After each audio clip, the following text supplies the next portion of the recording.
Hello everybody, I'm Ocean Robin. So excited that in about 15 minutes we will begin our broadcast of episode 3 of the Food Revolution Summit docu-series.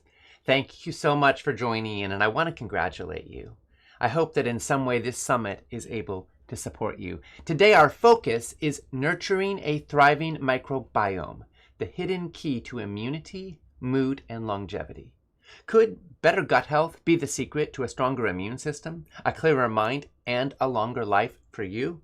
Today we're delving into the fascinating world of the microbiome, which is home to trillions of microbes that shape everything from your mood to your metabolism. They even might shape how you think. You'll learn how to feed the good bugs, why microbial diversity might matter more than expensive probiotics, and what the latest science is telling us about fermented foods, sweeteners, and gut healing diets. We're going to learn about TMAO and leaky gut and short-chain fatty acids, and give you the top gut-friendly foods to include in your day. It's time to transform your health literally from the inside out. If you just joined us, we'll be starting episode 3 in about 14 minutes, and I'm Ocean Robbins, your host, welcoming you. Eva said, "Dear Ocean and Nicole, thank you so much for sharing all this life-changing information. 2024 was the first summit I joined, and since then, I went from a vegetarian junk food diet to a still far from perfect, but definitely much better diet aiming towards whole foods and plant-based. I lost 50 pounds, improved my mood and energy levels, as well as IBS by cutting out most ultra-processed foods, reducing animal products, and focusing on a varied diet. I am thrilled to continue my health journey with this year's Food Revolution Summit and hoping to absorb much information within the next days in order to fight my chronic depression. I love your appreciative attitude." Eva, thank you so much for being here. I'm sorry you've struggled with so many health challenges and that you're struggling with chronic depression now, and you are in the right place. So glad that you found such benefit from the choices you've made and the changes you've made so far. And it sounds like there's still more steps you can take. And I want to invite you to consider the steps sometimes between good and great, between thinking of food as decent to thinking of food as excellent, can really make a world of difference. So we're cheering you on. We're sending you our love and our support every step of the way, and hoping you get a nice big imbuing of hope and courage and clarity from this summit. Please keep us posted. Circle back next year and let us know how it went for you. Bless you and thank you for being here. Angie said, "I was listening to the replay of yesterday's broadcast and it just stopped. I thought the replay was available for another day. What happened?" Angie, thanks for checking on this, and thanks for listening to the replay. So here's the deal. Every day we have a live broadcast, right? Which is what I'm, at this moment, as I'm saying this, I'm broadcasting live. Some of you may also be watching this on replay later. But then when that ends, we go to the replay mode. And then that stays in replay mode until around 7 a.m. Pacific time, 10 a.m. Eastern the next day, when we flip to broadcast mode so that folks who come on the page will see the correct player so they can watch the live broadcast when it starts. So that's kind of how it works. And that's all free. Of course, if you get the empowerment package, then you can have unlimited access to all the episodes and the broadcasts and expert interviews and everything else. But for the free players, which is amazing, and we're thrilled that you're participating, that's the way that the structure works. Terry said, "What an eye-opening episode. Dr. Ornish's study was groundbreaking for those with early onset Alzheimer's. So very happy to be able to listen to all this information. Thank you." Yes, Terry, it was groundbreaking. Dr. Ornish conducted what could have been one of the more significant pieces of medical research this decade, finding that we could actually potentially see reversal of symptoms for people with mild cognitive impairment or early onset Alzheimer's with healthier diet and lifestyle. This is tremendously hopeful. And as Dr. Barnard told us when he was analyzing the data, he said that the only people in the study who were in the group that was making the lifestyle changes that didn't see benefit were the ones who didn't fully do the program. So if y'all didn't see it, make sure you catch that, or Dr. Ornish's extended expert interview, which goes into more depth on all this, which is available with the empowerment package. Dee said, listening about the studies is fascinating. This is my first year I stumbled upon it, and I'm thrilled to be here. I've learned so much already in just the past 2 days. It's great to hear the info from such trusted sources. Thank you all so much. Dee, thanks for calling that out. And I want to let folks know that we actually do the work with our team. After each interview is completed, we review all of the studies cited, all of the facts stated in that interview to fact check it, so to speak, to make sure that it's all accurate. And then we provide source links in the transcripts for empowerment package owners to be able to actually click through and see the actual study that's being referenced. And of course, that's true for all the docuseries episodes as well, but it's also true for all 45 expert interviews. We take accuracy very seriously. And even if you don't get the empowerment package and don't click through to the links, you can at least know that we stand behind what's being said here. Becky said, hello, all you beautiful people. Houston, Texas here. So excited for today. I am excited about every day. I find this information so helpful and valuable. It gives me a peace of mind and helps really set clear what type of foods I should be eating with all the confusing information out there. I'm so grateful you all put this on every year. Love and gratitude to you all. Thank you, Becky, and I'm so glad you're here. And yeah, isn't it ridiculous how much misinformation and conflicting information is out there? I mean, we have tens of thousands of studies published in peer-reviewed medical journals looking at food and health. And of course, you can always manipulate data and look at it from different perspectives. But in essence, there are some basic biological realities to how food impacts the human body. Yes, there's nuances. Yes, there's variables, but we know a heck of a lot. And so anytime somebody says everything you thought you knew about nutrition was wrong, look very skeptically at what they're saying. People are often looking for something to blame for their suffering or misery, but often it's so simple and basic. We just need to eat different food, right? And so what we're learning here in this summit is what the research says overall. Of course, there are nuances. Of course, we're learning new things all the time, but the basic building blocks, eating more vegetables, eating more whole plant foods, eating more legumes, eating whole grains, eating fruits, eating less sugar and processed junk and ultra-processed foods, less additives, less pesticides, and less animal products. Overall, this is what is associated with positive health outcomes for so many people around the world and increased longevity. So thank you for being here. Thank you for learning with us and growing with us, learning about the nuances, but also learning about the basics. Diane said, good morning from Port Townsend, Washington. I'm a recent amputee and I'm looking forward to information which will allow me to stay strong, healthy, and living independently.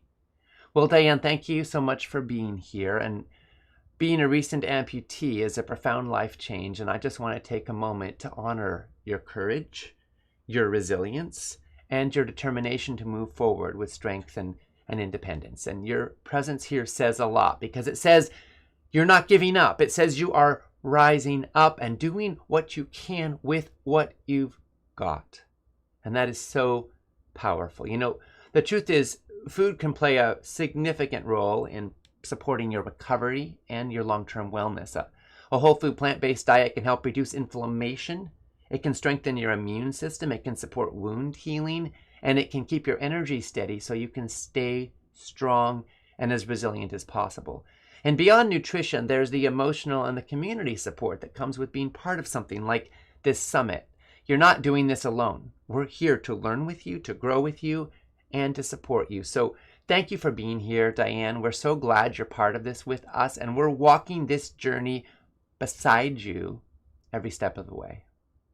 Susan said, I'm looking for what to put into cold sack lunches. Please provide exactly. Also a good bread and bun. Susan, I love this question because it's so super practical. And we got to make it practical, right? If we're going to be able to make healthy eating stick. And sack lunches can absolutely be delicious and satisfying and nutrient packed. So here are a few ideas for cold and packable lunches. So one is savory sandwiches and wraps, like a chickpea salad sandwich where you mash chickpeas with tahini or hummus and add in some mustard and celery and a bit of lemon juice. And then you could also try a lentil walnut spread with shredded carrots and greens and cucumbers, or a hummus and veggie wrap with tomato and onion and sprouts, or you could sprinkle some hemp or sunflower seeds in there for extra protein and healthy fats. You could also go with a cold grain or pasta salad, like a quinoa or farro salad with black beans and corn and cherry tomatoes and avocado, maybe a lime vinaigrette. You could go with a whole grain pasta salad with some broccoli and olives and chickpeas and an herby tahini dressing. You could go with some sides or snacks like fresh fruit, apples, grapes, orange slices can work well, or veggie sticks like carrots or cucumber or bell pepper, maybe with some hummus or guacamole. Guacamole can get a little brown if it sits all day, but it's still good just because it gets a little brown, as long as it still tastes good. A small container of mixed nuts or trail mix, assuming you don't have any nut allergy issues. A fiber-rich bar, like a homemade energy bite kind of situation. You can make your own bars at home. We have an article on our website at foodrevolution.org on how to make your own homemade bars, like nutrition bars. You could make some crunchy baked chickpeas, which are high in fiber and protein. You asked about bread and bun choices, so you may want to look for 100% whole grain breads with simple ingredients and no added oils or preservatives.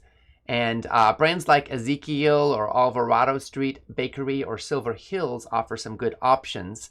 Ezekiel in particular uses sprouted grains, whole grains, which is quite a bit better from a health standpoint than flour, because the sprouted whole grains digest more slowly, better for blood sugar balance. For buns, you might try sprouted whole grain or whole wheat varieties that are soft and sturdy and nutrient dense. And you can also use collard greens or large lettuce leaves as wraps if you're looking for a lower carb and more fresh twist. So those are a few options for some packable cold lunches. I hope that's helpful to you, Susan. And we're all about practical and delicious here. Also want to make sure folks know, speaking of practical and delicious, we have recipes of the day every day of this summit. 3 more added every day. So go ahead and check that out. And Nicole and I actually authored a couple of cookbooks, one of which is Quick, Powered by Plants. It's nutrient-loaded 30-minute meals to help you thrive. So these are all recipes that you can make in 30 minutes or less that are loaded with nutrition. And so check that out if you're interested in a practical cookbook to help you take all this home and make it simple and doable in your life. Mary said, I have diverticulitis. I also have Barrett's esophagus. Not sure how to proceed. What are the steps I should take? Mary, first of all, you're so in the right place today because we're going to be focusing on gut health, and I think you're going to learn a lot.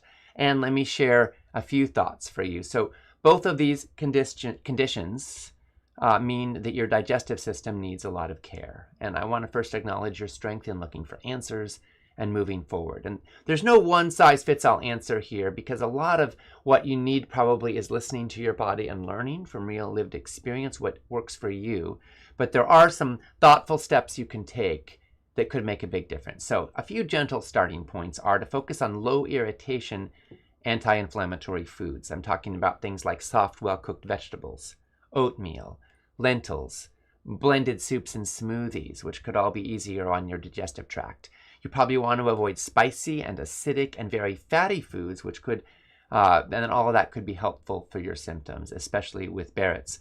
You want to go slowly with fiber. If you've recently had a flare-up of diverticulitis, your doctor might even recommend a low-fiber diet at first, but as inflammation subsides, you want to gradually increase your fiber from gentle sources like oats and steamed vegetables and ground chia seeds to help prevent future flare-ups. Just go slowly, ease in, and listen to your body.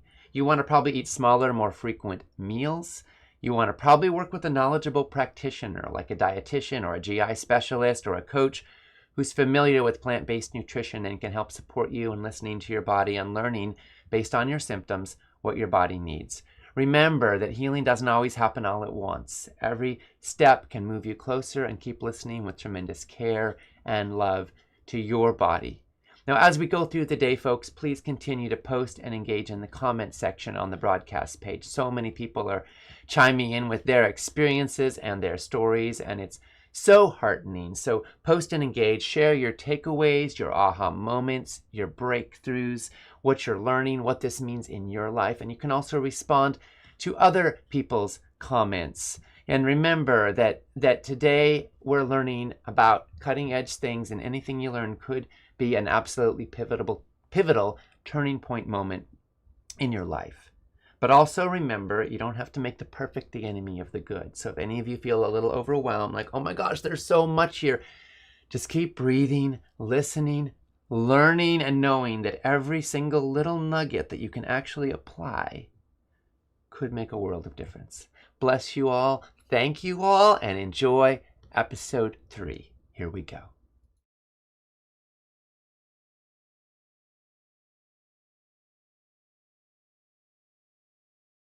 The food revolution is ultra important. The food revolution is an opportunity to change your life for the better.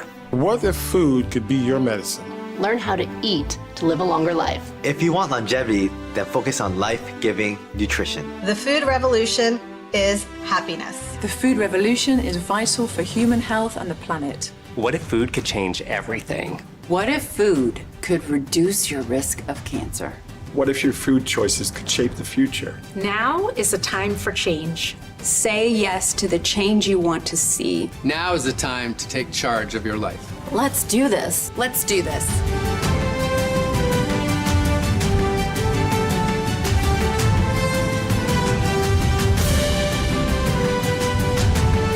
It's time for a food revolution.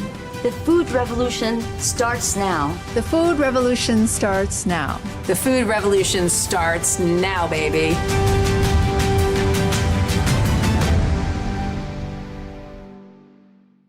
Welcome to episode 3 of the Food Revolution Summit. Today we're diving into a fascinating and essential topic, nurturing a thriving microbiome. Fascinating indeed, Ocean.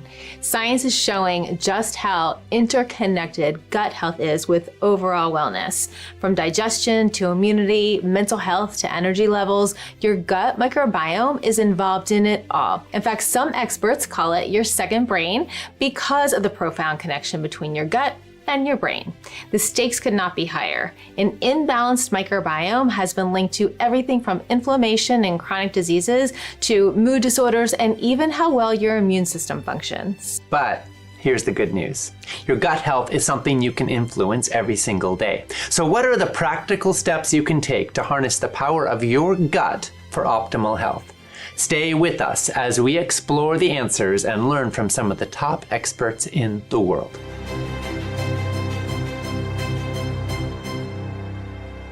I realized very, very early on in my career, during those first couple of months on the GI ward, that if we could take someone with very terrible digestive health, if we could fix that and restore their GI health, we could completely transform and revolutionize them and restore them to whole body health. And I saw people on that journey, even in those first months as a wannabe doctor, right, or a young doctor. And I thought, I want to dedicate my life to helping people to restoring digestive health. And over the years, it's such a rewarding area of medicine to work in for all of those reasons. Because, as Hippocrates said, all disease begins in the gut, but also all health begins in the gut. And it's a wonderful time to be a gastroenterologist, right? Because suddenly concepts that I was learning about in med school maybe 20 years ago, like the gut microbiome. Now everybody knows about it. Everybody wants to talk about it. The gut, as you know, Ocean, is having a big moment. And part of that moment is people and the medical community realizing that gut health is essential for overall health.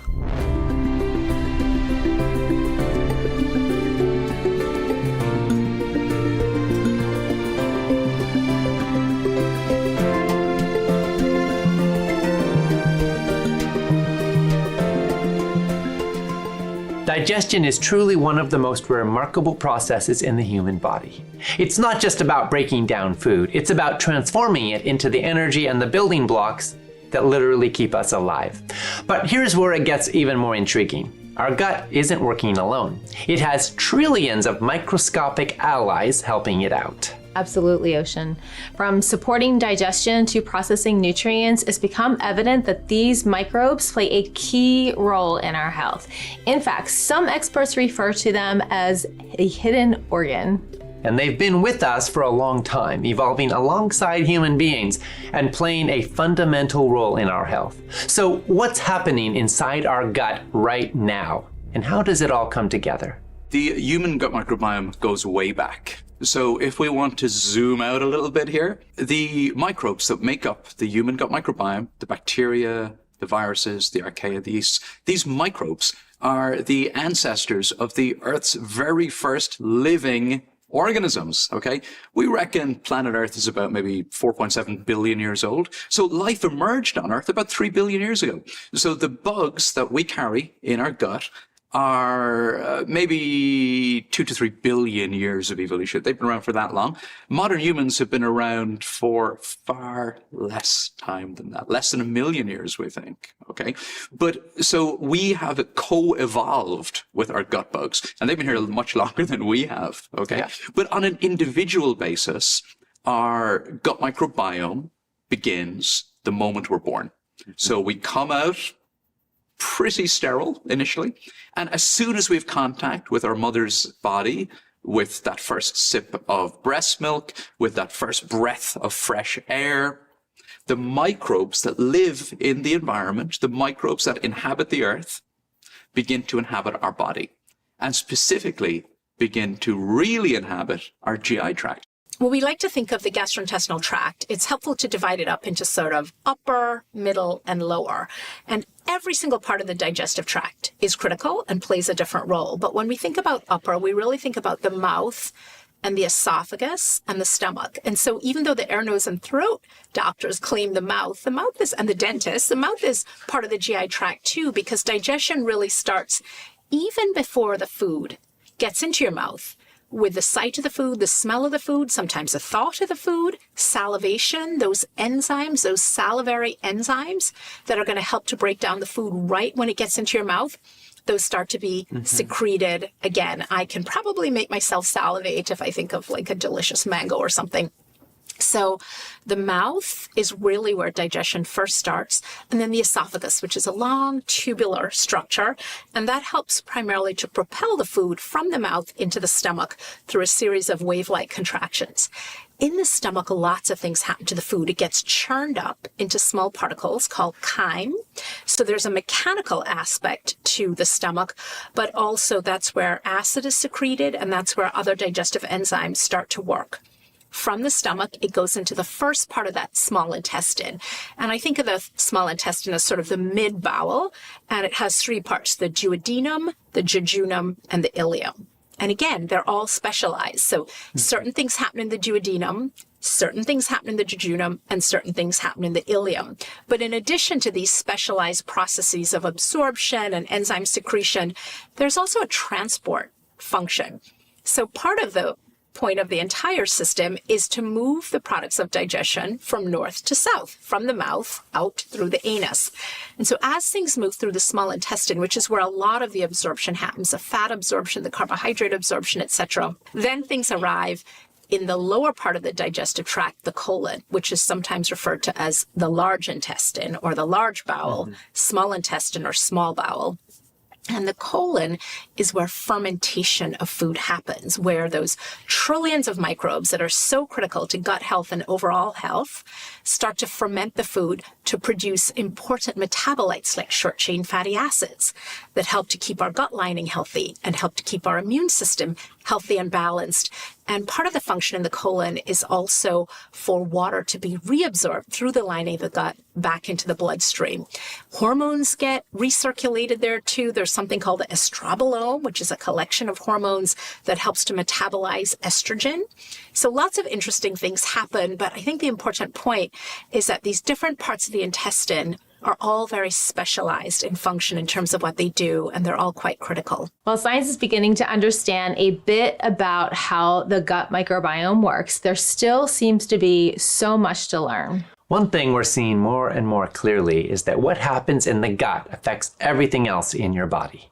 When your digestive function is not functioning properly, it has such a knock-on effect on your whole body health, your immune system, your metabolic health. So patients with serious GI disorders are some of the most unwell patients in the hospital. So it goes back to Hippocrates' ancient wisdom. All disease begins in the gut.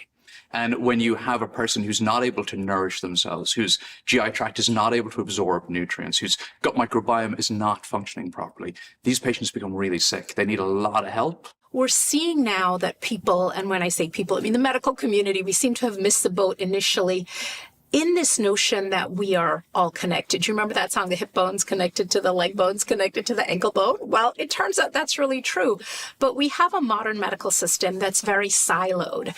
So if you're a neurologist, you deal with brain health. If you're a gastroenterologist, it's gut health. An immunologist or a rheumatologist deals with the immune system or the joints. And there's really not this sort of cohesive sense that these organ systems are all related, and they're particularly related to the gut, and they're dependent on what's going on in the gut. And so one of the things I really like to encourage people to do is to really think about our body in a more integrative manner.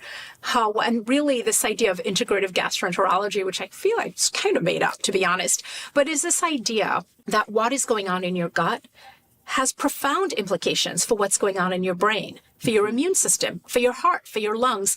And we are finally catching up with that idea of an integrative system. It's incredible how interconnected our body's systems really are. When one area is out of balance, like the gut, it can ripple through and impact other vital functions, including the heart.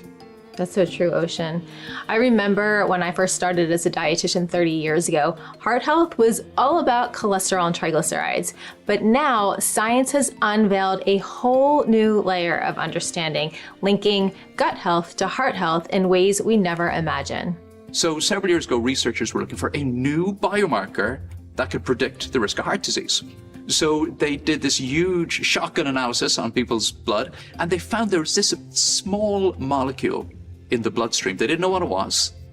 But if people were rushed into the emergency department with chest pain, and this biomarker that they didn't even have a name for yet was elevated, it was a very strong predictor that they would have a heart attack and that they would die from cardiovascular problems within the next 8 years. They didn't know what it was initially, but they discovered that it was a small molecule called TMAO. So what was it? Where was it coming from? Well, they found out it was coming from the gut microbiome. It was a postbiotic substance called TMA, which is produced by certain microbes in your gut when you consume red meat. There's a chemical in the blood that was identified in 2011 called TMAO. And if you have a high level of TMAO in your blood, which is a blood test you can get routinely at the labs, you are doing damage to your blood vessels and your kidneys and your tissues throughout your body, promoting atherosclerosis. It's one that most people are still not real familiar with. I've probably drawn it on more than 10,000 patients, so I've had a lot of experience. TMAO comes from our gut. And if you feed your gut a chemical called choline, particularly in egg yolk, you'll make more TMAO. If you feed your gut fish sticks, there's a lot of TMAO in cod, you'll make more TMAO in your blood. And if you feed your gut something called L-carnitine, a very abundant amino acid in red meat, you will have a high level of TMAO and you will go from gut to heart disease. And it's fortunately easy to check, and people are very interested to see the high level, and they frankly stop eating eggs and they stop eating red meat, and you recheck the blood test, comes back to normal. It is one of those factors that vegans just don't need to worry about. So if you take someone who's been eating a meat-free or vegan diet for maybe 12 months or 2 years or 10 years, and if you can convince them to eat some steak, and researchers have done this, and you then measure their TMO level, it doesn't go up because they no longer metabolize the carnitine. But other studies have shown that if you take those vegans who don't eat any red meat, don't eat any carnitine, and you supplement them with the amount of carnitine that is typically found in a steak, that within months, they develop that ability to produce TMAO again. And their TMAO levels, when they eat food containing carnitine, or take a carnitine supplement, will then rise just like they do in a meat eater. The research on TMAO is absolutely fascinating, and it highlights how the foods we choose can directly shape the makeup of our gut microbiome. It's interesting to think about how different eating patterns might impact the bacteria in our gut. About 60% of the modern industrialized diet comes from ultra-processed foods. The average European and American consumes 150 to 200 pounds of meat every year. What does all this do to our gut health? If you wanted to start with a blank sheet and you wanted to design a diet which will give you terrible gut health, you would end up designing the standard American diet, the standard Western diet, what we now refer to as the global standard diet. So a diet that is high in meat, high in dairy, high in saturated fats, high in fat, low in fiber, low in plants, low in plant diversity. It gets worse, high in sugar, high in added salts, and also high in artificial junk food chemicals. So in many ways, the standard global diet is the toughest adversary that our gut health has ever faced in the history of humanity. And when we consume foods like that, it increases the risk of developing bowel cancer, diverticular disease, delayed gastric emptying, leading to acid reflux, constipation, leading to hiatus hernia, diverticular disease, magnifies a risk of developing conditions like Crohn's disease and ulcerative colitis. Why is meat so bad for gut health? We are discovering new reasons every year. So, of course, it's not providing any fiber, of course, but there's more to it than that. So we know that meat is a great source of animal protein, which drives the production of trimethylamine, which our body turns into TMAO. So it's a pro-inflammatory molecule. It's been implicated not only in heart disease and renal impairment, but also in worse outcomes in patients with colorectal cancer. We know that people who are eating meat are also eating a lot of fat. So it always comes with saturated fat. And we know that in order to digest that food, your body has to produce a lot of bile to naturally emulsify the fats so that you can digest them. That bile, if you're eating a meaty diet, that ends up in your colon. That becomes food for gut microbes. What gut microbes enjoy bile? Well, Bilophila wadsworthia, or Wadsworthia, and other bilophilic organisms which thrive in this high bile environment, which is driven by meaty meals. And that produces secondary bile acids, which are carcinogenic and contribute to our risk of bowel cancer.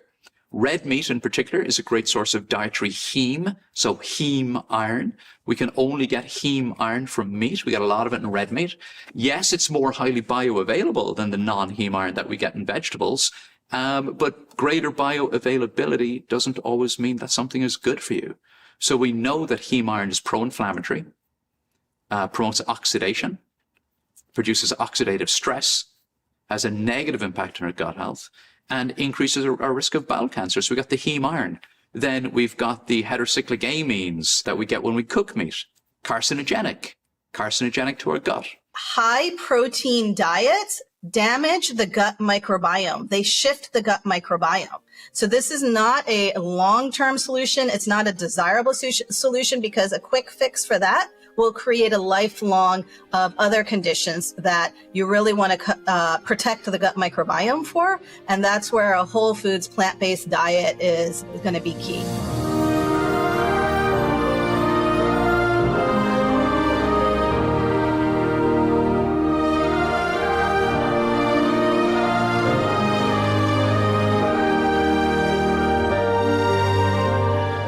Remember when we were taught that weight loss was as simple as calories in versus calories out? Well, we've learned that it is far more complex than that. Absolutely.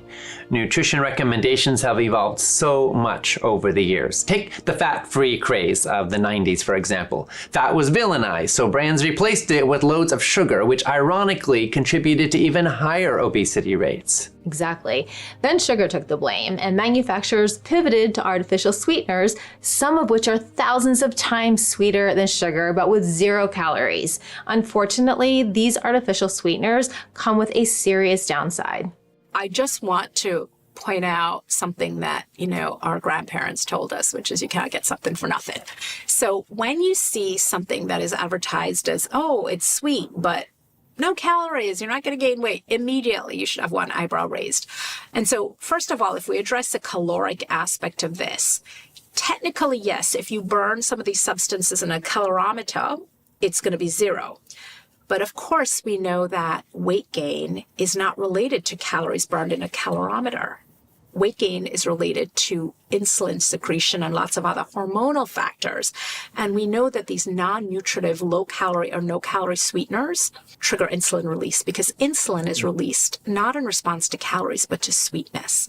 And many of these sweeteners are orders of magnitude sweeter than sugar. So they're potentially triggering more insulin release. So there have been several studies that have shown that non-nutritive sweeteners, low-cal sweeteners, are not just a risk factor for diabetes and obesity, but they're a bigger risk factor than regular sugar, which is kind of shocking. And they seem to, again, I'm sure this is engineered by food scientists, make us want to eat or drink more of these substances. The effect in the gut of these substances cannot be overemphasized, a negative effect. So if we start with just the microbiome, the gut bacteria, not only can they create proliferation of more pathogenic bacteria, but we also see communication pathways between bacteria signaling that's really important for bodily functions like brain health and immune function are interrupted, are disturbed, are disrupted by artificial sweeteners. And there's also data that the gut lining can be affected by things like artificial sweeteners, as well as emulsifiers, preservatives, etc. in food. I often look at these artificially sweetened mints and gums, and if you read in the back, it says excess consumption may cause diarrhea. So in terms of those sweeteners, it's the overconsumption that I'm worried about. Having one stick of gum or a mint that has xylitol in it, you're probably not going to notice any effect. It's not going to negatively affect your gut microbiome. So we can have a little bit of room there. But the other artificial ingredients, the emulsifiers, the maltodextrins, and the neotames, neotame just made the list a couple of weeks ago based on a new research study, which has now triggered a review, a safety review in Europe on the safety of neotame as an artificial food additive, specifically because of its effects on the gut microbiome. So those additives are on my red list. The impact of non-nutritive sweeteners on gut health is eye-opening, and honestly, it's kind of concerning when you consider how many products they're in. I agree, Ocean. And for those wondering, stevia might be slightly better than some of the others, but it's not completely free from concerns. It appears to share some of the same potential gut health drawbacks as aspartame, sucralose, and other calorie-free sweeteners. It's a reminder how seemingly harmless things that we consume every day can have a bigger impact than we realize. And there's another common thing we rely on that a lot of us take every day that could have very real consequences. Non-prescription anti-inflammatories, or NSAIDs. There's no doubt that these medications can be helpful in managing pain. But what happens when they become a daily habit? Could they also be quietly affecting our gut health in ways we might not expect? Drugs like non-steroidal anti-inflammatory drugs, NSAIDs, are life-altering, life-changing, sometimes life-saving. They're also incredibly bad for the gut. These are anti-inflammatory compounds that for people, particularly people suffering with acute injuries, people with chronic illnesses, arthritis, rheumatic issues like rheumatoid arthritis and other things, these drugs can really make such a difference in their quality of life. But it's so important for people to realize that this comes at a cost. When I was taking call frequently at the hospital, I don't really take much call anymore, but when I was, we at least once every month or two had somebody coming in with fatal gastrointestinal bleeding from NSAIDs. And unlike something like Tylenol, which is hard on the liver, where we can see Tylenol overdoses that are damaging to the liver, that's a dose-dependent effect. The more Tylenol you take, or acetaminophen, the generic, the more damage to the liver. NSAIDs, that's not the case. So we would see people who had just taken a few NSAIDs, whether it was Advil or Anacin or Aleve or whatever it was, and developed an ulcer, but just sort of bad luck in the wrong location. For example, in the duodenum, the first part of the small intestine, over a large vessel like the gastroduodenal artery. Just happened to develop there, and that ulcer erodes through, and next thing you know, they're having a spurting bleed that they've bled out and had fatal gastrointestinal bleeding in a very short period of time. So non-steroidal anti-inflammatory drugs, Ocean, as I've said, keep me in business, or keep us as gastroenterologists, because they are the commonest cause of acute gastrointestinal blood loss, ulcers. But what I also want to point out is that non-steroidal anti-inflammatory drugs are also linked to an increase in intestinal permeability, what's commonly known as leaky gut. Once in a while, taking an anti-inflammatory is never a problem. The problem is that people end up taking them every 6 hours or chronic. Besides the fact that when you take anti-inflammatories long-term, you can burn your gut, your stomach lining can burn, you can affect your kidneys and cause renal dysfunction or kidney dysfunction.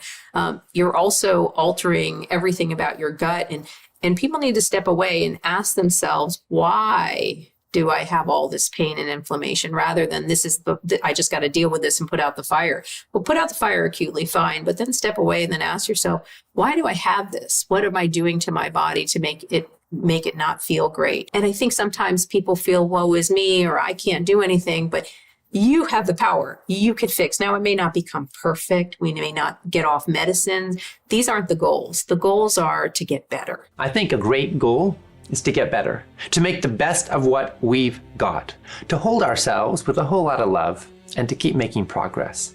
And we keep learning more about how powerful it can be to focus our healing attention on nurturing and restoring our gut health. It really is the source of so much of our suffering, and it can be the source of our capacity for healing.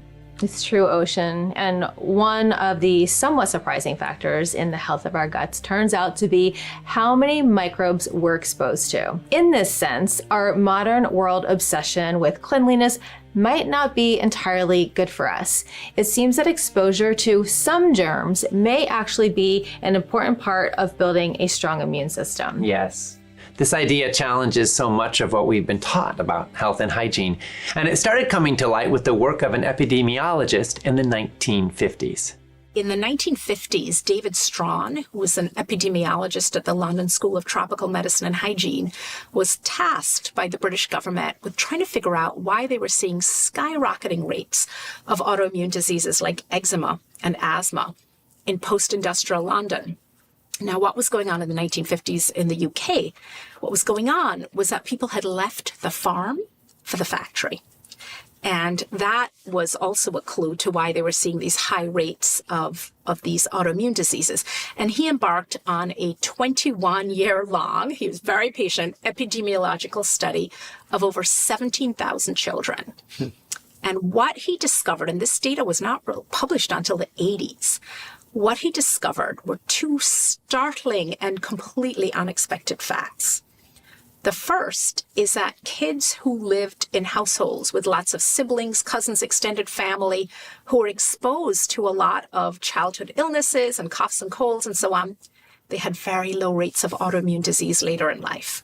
The second thing was that kids who were more affluent and had access to more hygienic conditions, of course, this is not the same now in the 2020s, but at the time in 1950s and 60s London, this was true. Wealthier families had more bathrooms, etc., and the kids were washing more.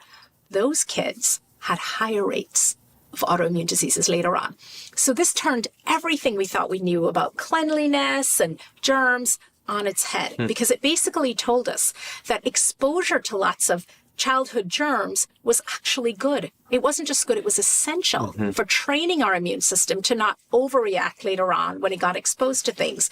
And similarly, that too much washing and cleaning and so on was problematic. It's a balance. We don't want to have to worry about cholera every time we take a sip of water, but we also don't want a water system that's so heavily chlorinated and food that's so heavily pesticized that it's also ruinous for our gut bacteria, our gut lining, etc. Dr. Chutkan just mentioned pesticides in food, and I want us to talk about this a little more here because I think it's important and it doesn't get discussed very much. We're learning that exposure to certain pesticides that are often sprayed on our food crops can disrupt the gut's microbiome balance. For instance, research published in the journal Gut Microbes indicates that glyphosate, the world's #1 most widely used herbicide and the primary active ingredient in Roundup, could alter the composition and functionality of gut bacteria. In fact, it was actually patented by its inventor, Monsanto, as an antibiotic. That's concerning, especially since the use of glyphosate has increased by over 3,000% in U.S. agriculture since glyphosate-tolerant genetically engineered crops were introduced in the mid-1990s. Yeah. We've sprayed over 2 million tons of it on American cropland. And a 2022 CDC study found glyphosate in more than 80% of urine samples from children and adults in the U.S. If you're wanting to minimize your exposure to glyphosate, the best strategy is to eat food that is grown organically, and especially to steer clear of corn, soy, oats, and wheat that are not grown organically, because those are the main sources of exposure for most people. That's great advice, Ocean. And of course, glyphosate isn't the only pesticide we should be concerned about. There was a study published in Frontiers in Microbiology which found that chronic exposure to dietary pesticides can lead to gut dysbiosis, which is linked to metabolic disorders and other health complications. Given these findings, choosing organically grown foods whenever possible can be great and a very positive step.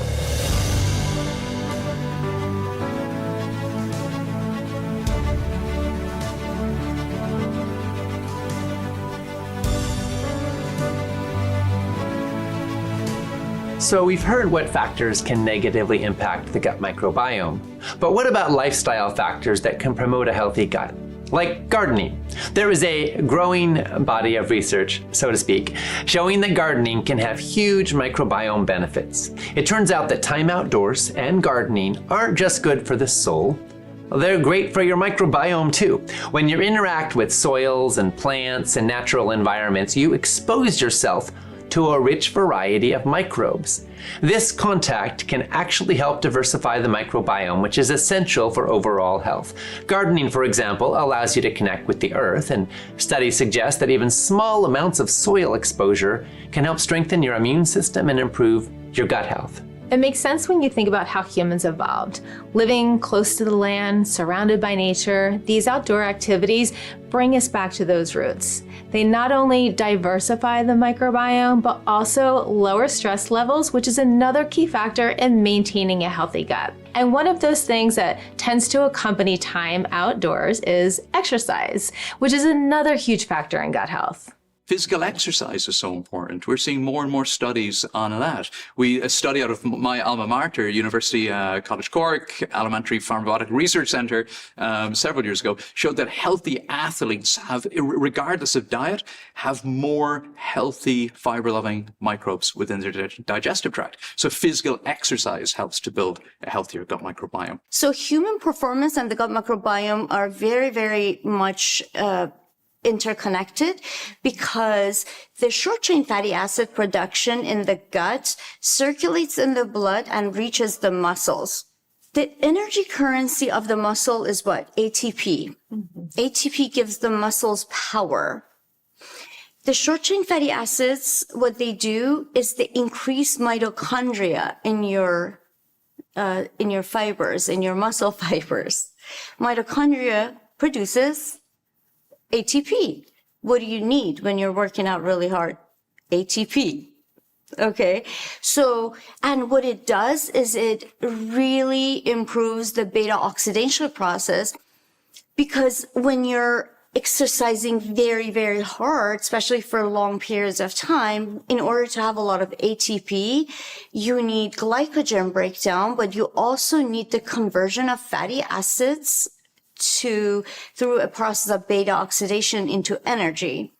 And it allows and it improves that beta oxidation process, and allows your muscles to very quickly and efficiently switch from glycogen breakdown and glucose metabolism to fatty acid metabolism. And it goes back and forth, and it continuously produces ATP from the mitochondria, so you can perform at your highest level. And that's why many athletes are going plant predominance.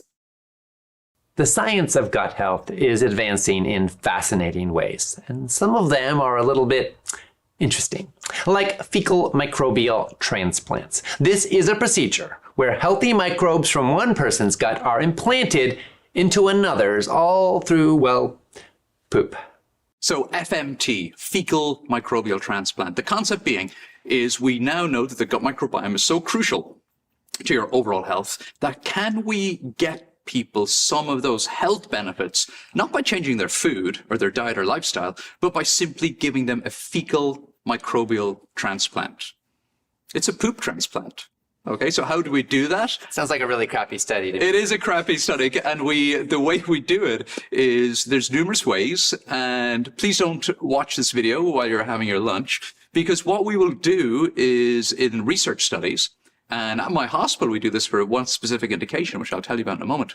But what we will do is we will get stool, poop from healthy donors. It'll be processed, homogenized, and then we need to get it into your GI tract. There's various ways to do that. You can drop it in a feeding tube down, run it through the feeding tube. You can freeze dry it and put it into these little capsules or crapsules, as they're generically known in the trade, or we can administer it from below. We can give you an enema, or we can do a colonoscopy. Now we can spray the stuff in, which is how we do it at my hospital. And so that's fecal microbial transplant, poop transplant. So there's one condition where it proves extremely beneficial.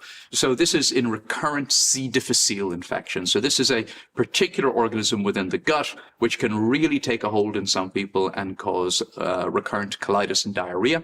It can be very difficult to treat, a lot of antibiotics involved, but in resistant cases we now know that if we give them a poop transplant from someone who doesn't have C. difficile, we got a 90% cure rate, and that can be absolutely transformative for people. But there is also a lot of interest in using fecal microbial transplant for conditions like metabolic syndrome, obesity, fatty liver disease, ulcerative colitis. So far, the studies have been quite disappointing. In fact, there have been a number of studies, because we know that people who eat a healthy plant-based diet are metabolically healthier and have a healthier gut microbiome. And gut microbiome researchers know this too. So we've seen several studies where we've taken people, research volunteers, with fatty liver disease or metabolic syndrome, obesity, insulin resistance. And instead of changing the diet and lifestyle, they've been given fecal microbial transplants from healthy, specifically vegan donors. Now, the outcomes in those studies are interesting. They're fascinating to read if you're a gut microbiome nerd. So what we see happening is the gut microbiome shifts and shows some vegan characteristics. So inflammatory markers may go down, butyrate production may go up, TMAO production may go down, but it's generally a transient phenomenon. And those studies are disappointing. We've seen, you may think, okay, well, look, we'll do the fecal microbial transplant and we'll change your diet. We'll do both. But in fact, that might not be the answer either. So there's a study published 2 years ago where researchers took individuals with ulcerative colitis, an inflammatory condition of the bowel, and they were assigned to have the fecal microbial transplant from a healthy donor, or fecal microbial transplant and healthy dietary change, or dietary change alone. The dietary change alone, the healthy dietary intervention group, did so much better than the people who had the FMT, did so much better than the people who had the FMT and the dietary intervention, that the research study was halted, because the ethics review board looked at the preliminary outcomes and said, okay, the patients with ulcerative colitis, their guts are getting so much healthier with just the dietary change that you need to stop this study. So FMT may not be a shortcut to better health. It comes with its own risks, and it's got to get back to food. It's got to get back to food. And when it comes to food, the cornerstones of a healthy gut seem to be fiber. Because fiber is what feeds the good bacteria that our guts and our health depend on. But with so much talk about soluble fiber, insoluble fiber, and now prebiotics, a lot of people are wondering, are there any particular kinds of fiber that our guts especially need? We need to have what are called prebiotic fiber. And there are various foods like jicama, for example, one of my favorites. Prebiotic means that they then are really going to function to nurture the gut bacteria. But any good plant product, a plant-based food, I think is something we need to include. The cruciferous vegetables, obviously really important. Fruits as well, containing fiber, very, very important for nurturing the gut bacteria. Prebiotic is found in a variety of fiber-rich foods, and prebiotics are basically from whether you're eating resistant starches or soluble fiber, that the prebiotic is basically food for the probiotics in your gut. So as long as you're eating a whole food plant-based diet or a plant predominant diet, you're getting all the prebiotics you need. So don't feel bad if you can't afford a supplement that says prebiotic and it's like some fancy supplement that gives you prebiotics. Don't worry. As long as you're eating the food that has prebiotics, you're fine. Prebiotics are obviously healthy because it's fed to the gut microbiome and it leads to the production of short-chain fatty acids. There are so many different nutrients that come from these plant foods, like the antioxidants, micronutrients, and also, of course, resistant starches, which escape digestion, right? The soluble and insoluble fiber. And that soluble fiber and the resistant starches give you all the prebiotics you need for the gut microbiome to thrive. So fiber is critically important to a healthy gut microbiome. And more people are hearing this. Of course, that also presents an opportunity for some companies to sell fiber products. One of the most popular of these is prebiotic sodas. Some brands claim to deliver up to 9 grams of prebiotic fiber per can, but do they actually support gut health? So often these drinks will contain inulin, which is a prebiotic fiber, which we can get from whole foods, such as artichokes. Okay, but it is a processed version of that, which is then added to these sodas so that people can feel a little bit happier to have a can of soda, right? Look, it's probably a step in the right direction. If you are someone who likes to have a few fizzy drinks, a few sweet sodas every day, and then you graduate to having one that is also a fiber supplement, then that may be a step in the right direction. And for individuals who are having a fiber deficient diet, sometimes supplementing with soluble fiber through a non-whole food mechanism can be beneficial. I will often recommend to individuals who are just beginning on that move towards a healthier diet to supplement with ispagula husk, for example, which is a great source of soluble fiber. Or I feel too guilty about drinking them, but I would wait. I mean, if you are buying those, then that tells me you're fiber aware. You are fiber aware. You are aware of the importance of dietary fiber. So why not go to the source? Another consideration is the other ingredients in prebiotic sodas. Some brands contain artificial sweeteners or even added sugars, which may offset their benefits. It's so important to check the ingredient label before assuming all sodas that have the words prebiotic or probiotic are good for the gut. Yes. In moderation, they might be a fun and functional beverage, especially as an alternative to traditional sodas. And I'll admit, they've made an appearance in our household on more than one occasion. But for the best results, we should clearly prioritize whole fiber-rich foods in our diet. Personally, I think prebiotic sodas can be better than most commercial sodas, but that still doesn't exactly mean they're a health food. Okay, so we've been talking about prebiotics, which are the food for good microbes in your gut, and it's best to get them from food. But what about probiotics? These are the good bacteria that we want to nurture. Is taking a probiotic supplement helpful to your gut? Enter the probiotic industry, which in 2022 was worth about $60 billion a year. By 2032 is projected to be worth hundreds of billions of dollars. So the concept is that our gut microbiomes are deteriorating. So we take a supplement which contains bacteria and we drink it or eat it. So we replenish our gut microbiome. Now that's a very appealing concept, right? Mm-hmm. But the studies aren't that encouraging. Now, certainly from a gut health perspective, there is no reason for everybody to be spending money on probiotics. There is no reason why anybody should be taking probiotics. Because the research shows time after time that taking probiotics is not converting to any health benefits. So the American College of Gastroenterology made their statement that in most situations for everyday people, there's absolutely no reason why you should take probiotics. Number one, they're costly. Number two, they've never been associated to any health benefits whatsoever. And number three, we don't know the side effects. I mean, I wonder if we did longitudinal studies, will we find that it leads to SIBO, like the overproduction and overpopulation of probiotics? Do we even know if they land in particular areas in the gut? And do they survive the acid, alkaline conditions that are dynamic from mouth to anus? And are they competing with our own gut microbiome and creating disease? No one knows.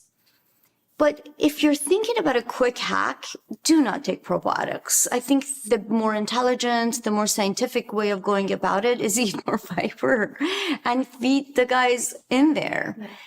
And because we know there's a lot of research that shows that eating fiber leads to the metabolites that we talked about that are health promoting, decrease inflammation, increase muscle mass, and improve your insulin sensitivity, right? So why take probiotics where we have zero research? And I don't know about you, but have you looked at the prices on these guys?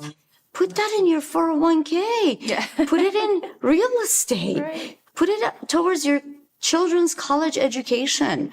Not something that has never been proven to help and could potentially hurt. I almost never prescribe probiotics. There are a certain small number of niche cases within GI practice, certain complications of ulcerative colitis, for example, patients with a condition called pouchitis, individuals who have recurrent C. diff infection after antibiotics. There may be a role for very specific probiotics in those three conditions in adult medicine, but everybody going to the supermarket to stock up on probiotic supplements at the start of the week, the probiotic companies are doing a great job of making you feel like you're doing something that's worthwhile.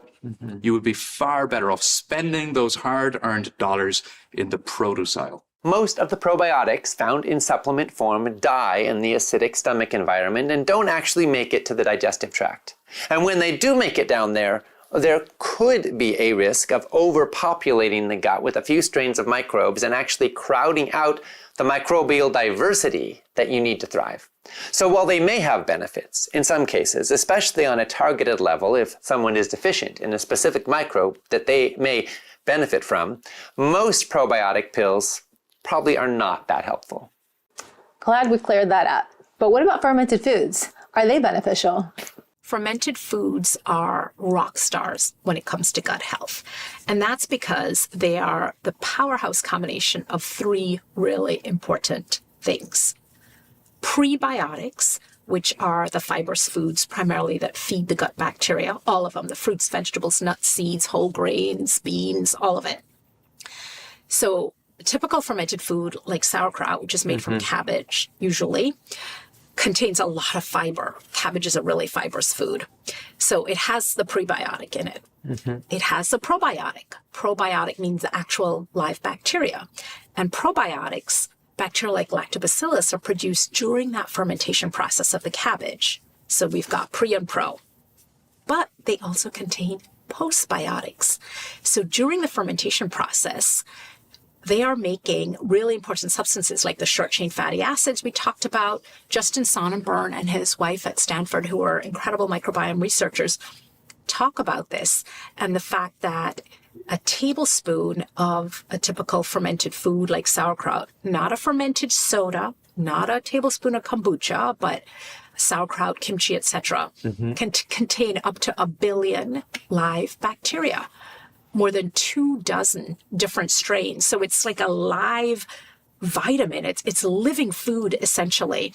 And they also published a study that showed that not only do fermented foods significantly increase the diversity of your gut, but they also lead to a reduction in inflammatory compounds in the body. And I think in their study, it was over 12 different inflammatory compounds that were reduced in the body. So fermented foods are really rock stars. During fermentation, microorganisms like bacteria and yeast break down sugars and starches, creating probiotics, vitamins, and organic acids that support gut health.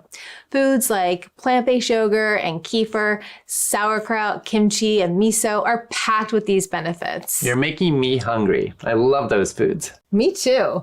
And one of the lovely things about fermentation is that it can boost nutrient absorption by making nutrients more bioavailable. Yep. And probiotics work hand in hand with the greatest gut health hero of all, fiber. Most people don't realize the importance of eating a high fiber diet, right? There is a huge push in the fitness industry to keep upping the protein, and there is such low awareness about the importance of carbohydrates in our body. Time after time, I hear people making this blanket statement, up your protein, eat a low-carb diet. And that is the exact thing that I want to talk about. I'm not saying don't eat protein. Protein is important. However, what's more important for your gut health, and of course, the rest of your body, because gut health matters, is a high fiber diet. Most people are not eating fiber. And I want to start with the 3 foods that most people are eating that do not have fiber. Meat, dairy, and sugar do not have fiber. So if you don't have fiber, you're not able to balance your gut microbiome or support your gut health, which at the end of the day is going to support all health. So the mechanism really is that fiber, which comes along with whole foods, vegetables, grains, legumes, that travels to the GI tract. So the gut bacteria, which outnumber your human cells 3 to 1, can feed off of them and function. So you want to have a fiber-rich diet. We know that the fiber-loving bacteria within our digestive tract are the good guys. But we also know that we need a diversity of good guys that are producing a diversity of beneficial postbiotic substances and are also ready to face any challenge that we might face in our overall health and our gut health. So like a functioning army or a functioning company, you want to have people with different skill sets.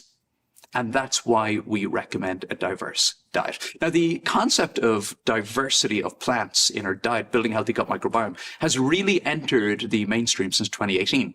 So a researcher named Professor Rob Knight and his team completed one of the first big global dives into gut microbial health, the American Gut Project. The microbiome is a collection of organisms on and inside our bodies that are too small to see except with a microscope. So we're talking about mostly bacteria, but there's a bunch of other stuff in there like viruses, like fungi, and all kinds of other things too.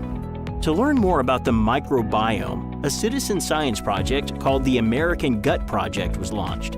The reason I started American Gut was to give anyone the opportunity that I have as someone who's running a research lab to sequence my own microbiome and understand it and understand myself better.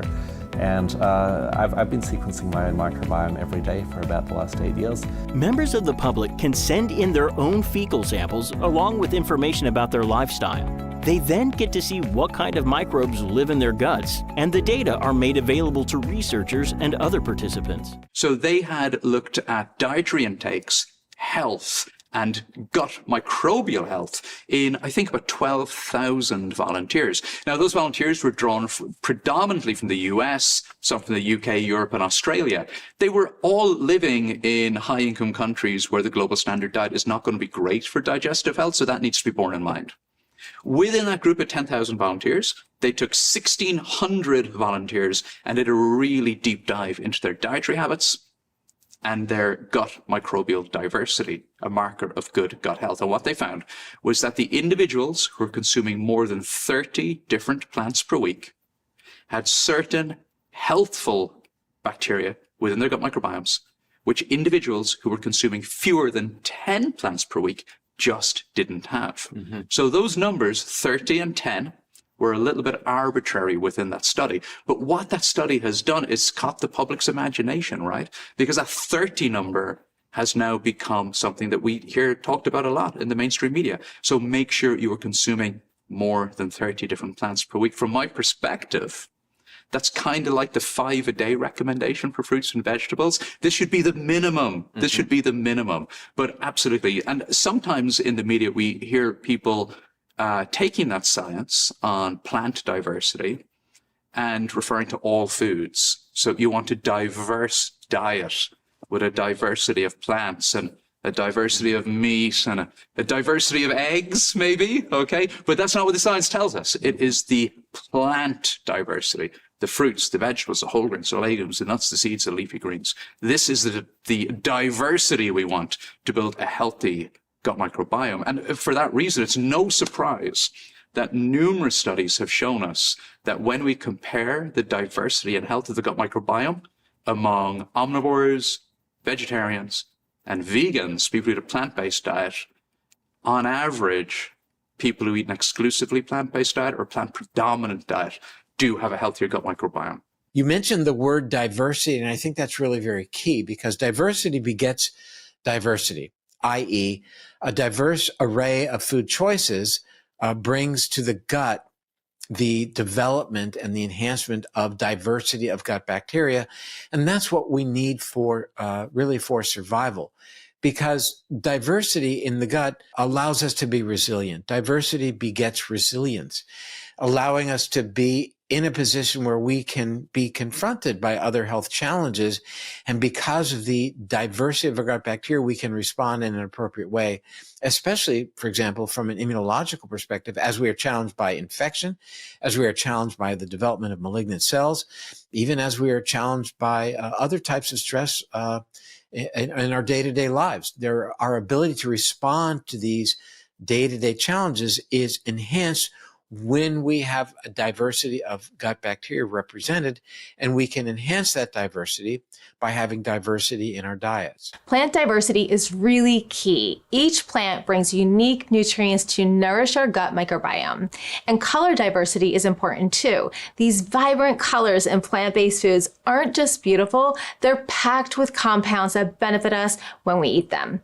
It really is ideal when we can eat a rainbow of foods. We also need a diversity of different kinds of fiber, including both soluble fiber, insoluble fiber, and resistant starch. What are these different kinds of fiber? So soluble fiber, plant-based sources of soluble fiber that I love would be oats.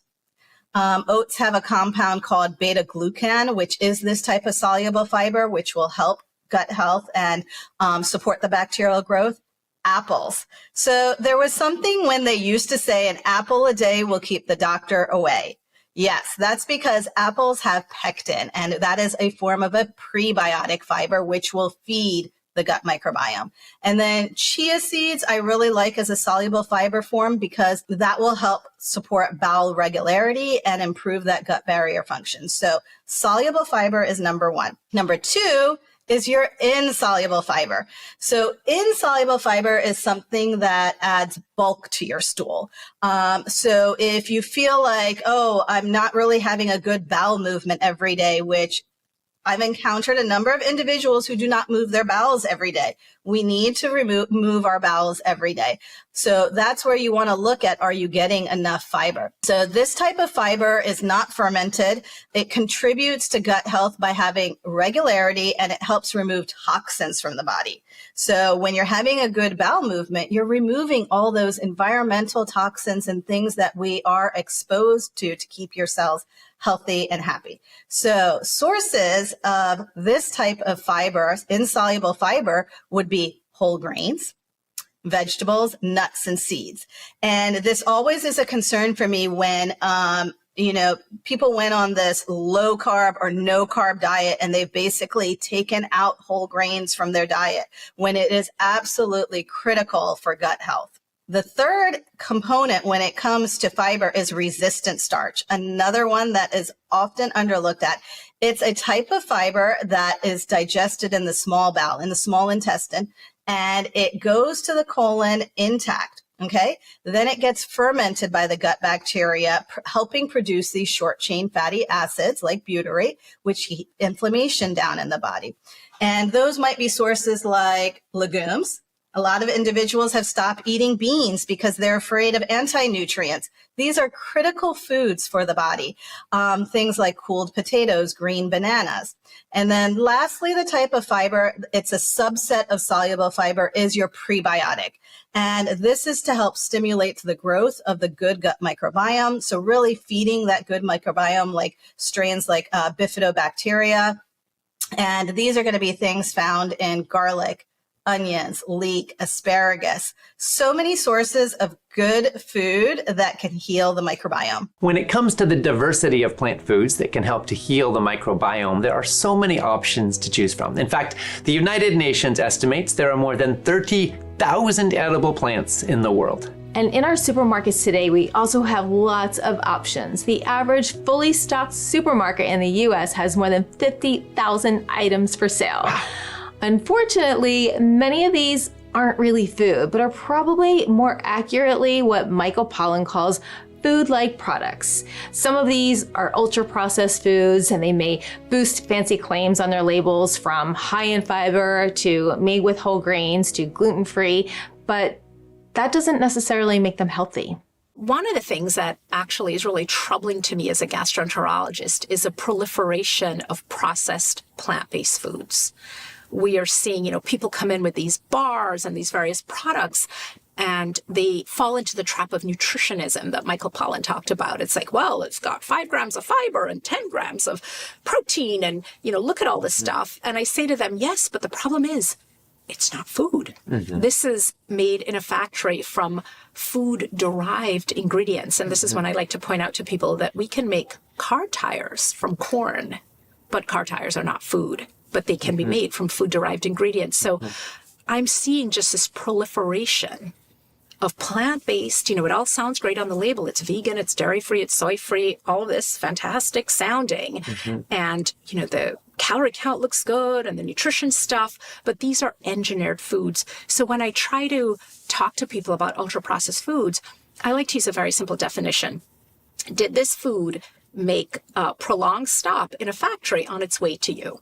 Or did it stop in a factory, but just to be put in a bag, like a bag of rice, versus did it go from rice to presto, it's rice chips now? And how changed, how adulterated is it from its natural form?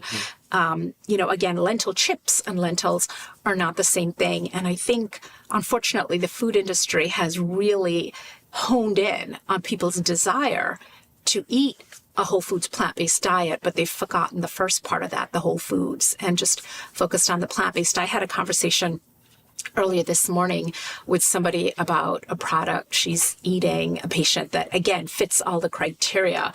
But I reminded her that, food is not supposed to be able to sit on the shelf in your pantry for 18 months, that is, it's supposed to be something that's alive. Yeah. Or once was alive. Now let's talk about another thing we consume that is essential for gut health. It's not a food, and it's incredibly important, and most of us are not getting enough of it. Water. Now, as someone named Ocean, I take water very seriously. Well, you would be the expert, Ocean, but you're absolutely right. Staying hydrated is critical for a healthy gut. Water helps to keep the digestive system moving smoothly, allowing fiber to do its job effectively. And water is key to helping the body flush out waste and toxins. A lot of people don't drink enough throughout the day, and you can get your hydration needs met by just good old clean water, as well as sparkling water, herbal teas, low sodium broths, even water-rich fruits and vegetables like cucumbers and melons and leafy greens. Sometimes things get stuck along the way, and this is where hydration plays a huge role. Because like plumbing, like when my garbage disposal gets a little bit clogged, the best thing to do, run thin liquids through that, right? That really helps to clear the pipes. And it's the exact same thing in the digestive tract. Thin liquids, take another sip in honor of that, can go a long way in clearing those digestive pipes. So really, really important. Also, remember that in the colon, in addition to fermentation by bacteria of fibrous foods, we also see reabsorption of fluid back into the bloodstream. And that's also very important too. So you want to be hydrating so you can recirculate that fluid, and that can help to hydrate your entire body. So the GI tract is also how some of that hydration gets assimilated. It also gets filtered through the kidneys, of course, but that is one way that the fluid gets into your body, into the different cells, etc., is through reabsorption in the colon. So really important. And I don't know what the exact number is because I've never done a study, but I would estimate that easily a third of all the patients I see who come to me complaining of constipation and bloating can be dramatically improved, if not completely fixed, by just getting them to drink more water. One of the most exciting things about gut health is how quickly positive changes can happen.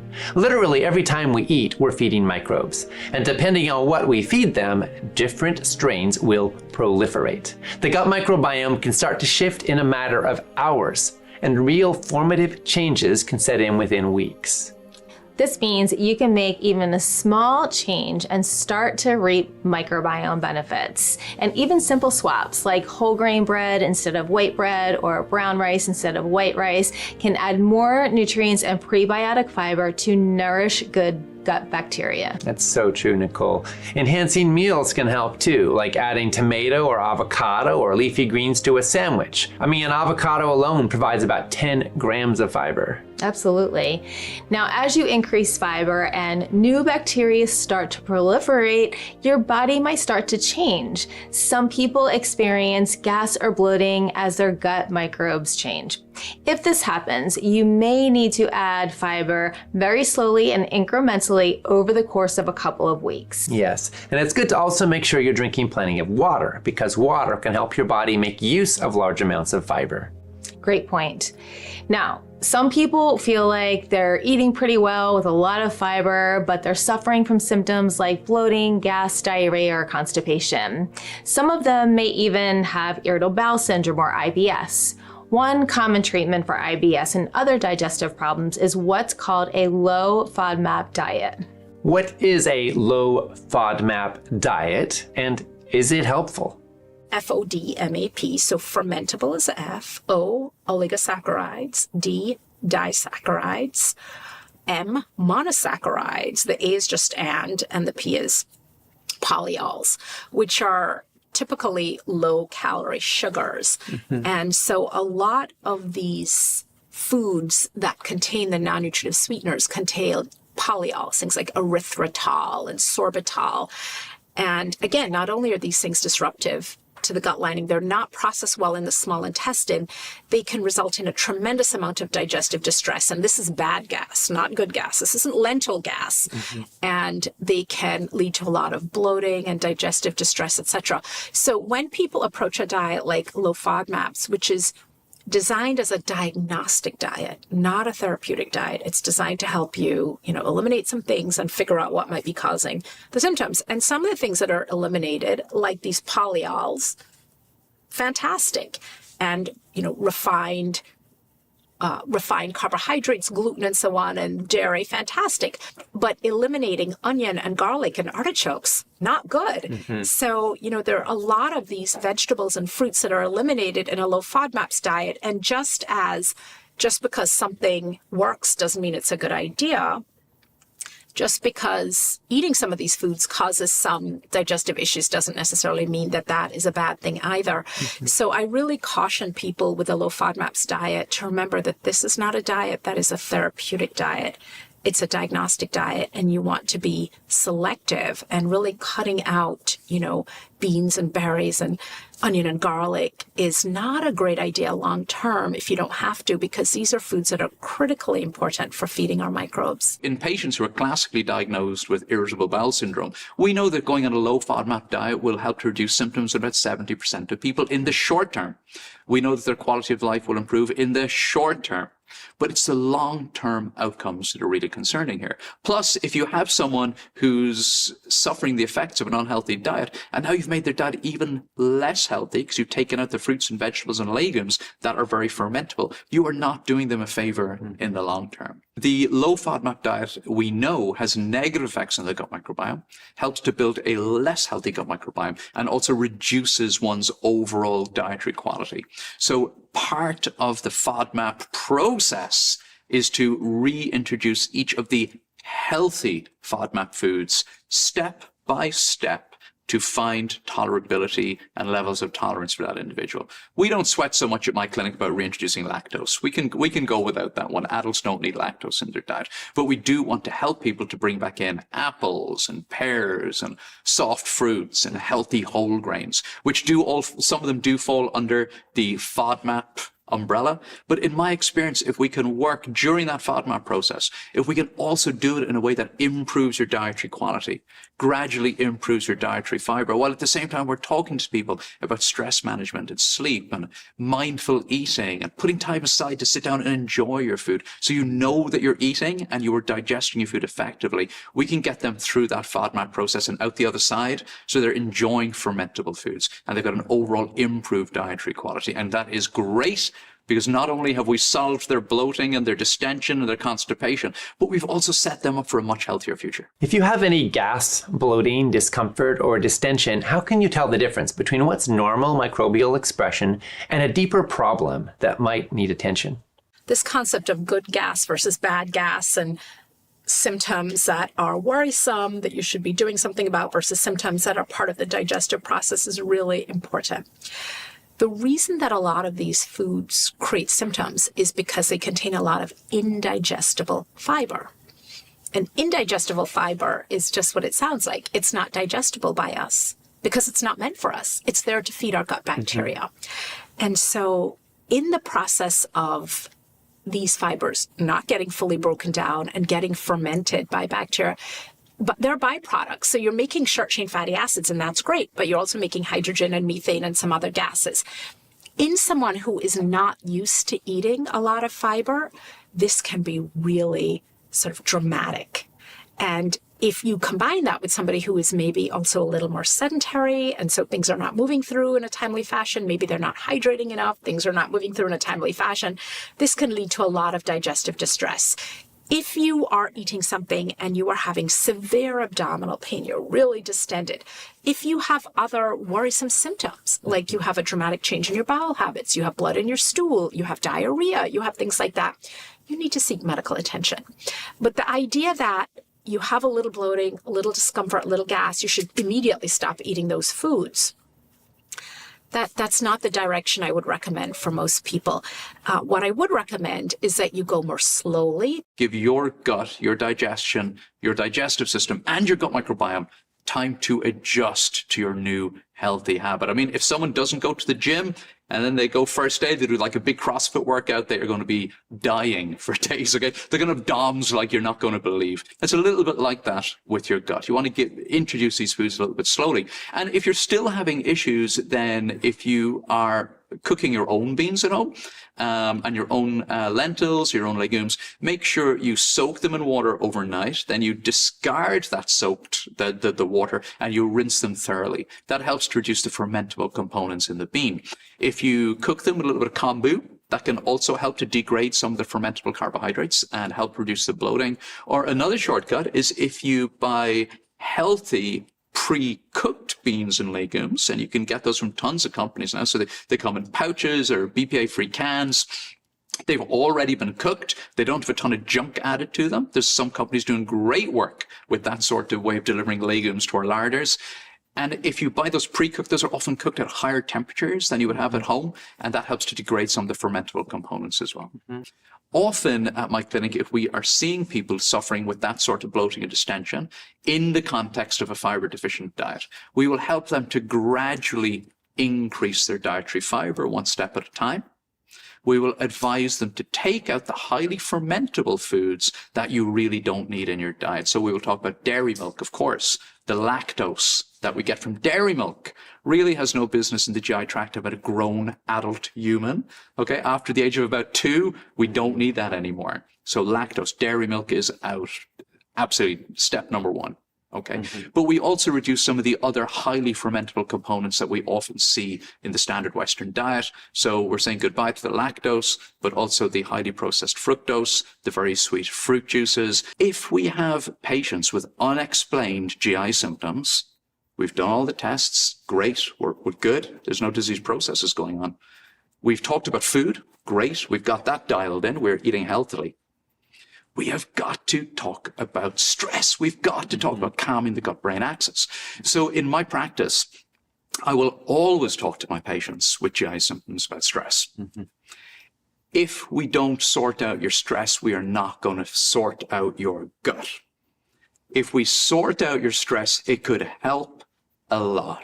So the studies tell us that mindfulness meditation and gut-specific hypnotherapy, which can be done in 10 or 15 minutes a day for 6 weeks. It doesn't take a huge investment of time. The evidence shows us that for patients with unexplained GI symptoms, so-called irritable bowel syndrome, about 30 to 40% of people will get substantial improvements in their symptoms through these practices. Another gut health issue that a lot of people are concerned about is what's widely known as leaky gut syndrome. While this is not an official medical diagnosis, it is thought to contribute to a range of health challenges from digestive problems to autoimmune conditions. So what is a leaky gut? The term leaky gut is basically saying that your gut lining cells, or your enterocytes, which are your GI tract lining cells, instead of being like strong soldiers, as I like to describe them. So the way I describe them to my patients is, at a war front, you have soldiers lined up, and the whole point is to not let the enemy intruders in. Say these soldiers go on a holiday and they've partied, they've drank, they've done whatever they needed to do. They didn't get any sleep. They ate a lot of fast food. They put alcohol in their body. And then the next day they have to show up for work because they're at that front. So the next day, instead of showing up where soldiers would be lined up side by side, they show up like this, or they show up like this. And now this allows intruders to enter. So when we're thinking of a leaky gut, the same thing is happening on that cellular level, where things like toxins, pesticides, viruses, bacteria can now enter through the leakiness or the membranes of the GI tract that are more permeable. And when they enter, what they like to do is go to the bloodstream. So when they enter and go further into the bloodstream, they cause our body to release chemicals to fight them. So now this is this process of this cycle of inflammation. One of the most potent things you can do to heal a leaky gut is to eat a diet that's rich in fiber. Why? When you eat a fiber-rich diet, again, that's not beef and that's not poultry and that's not turkey and chicken. That's fruits and vegetables, whole grains and legumes, fiber. You'll feed the bacteria in our gut. They'll make something called short-chain fatty acids. Maybe right now the hottest one is called butyrate. And butyrate keeps our gut healthy. So we eat fiber and we keep our gut healthy, and we don't develop something called the leaky gut syndrome. We don't want our colon contents or intestinal contents getting in our bloodstream. It drives inflammation. So we know from studies that people that eat whole food plant-based have lower inflammatory blood markers, probably through this pathway gut-heart of fiber to short-chain fatty acids to a healthier gut lining. Pretty remarkable.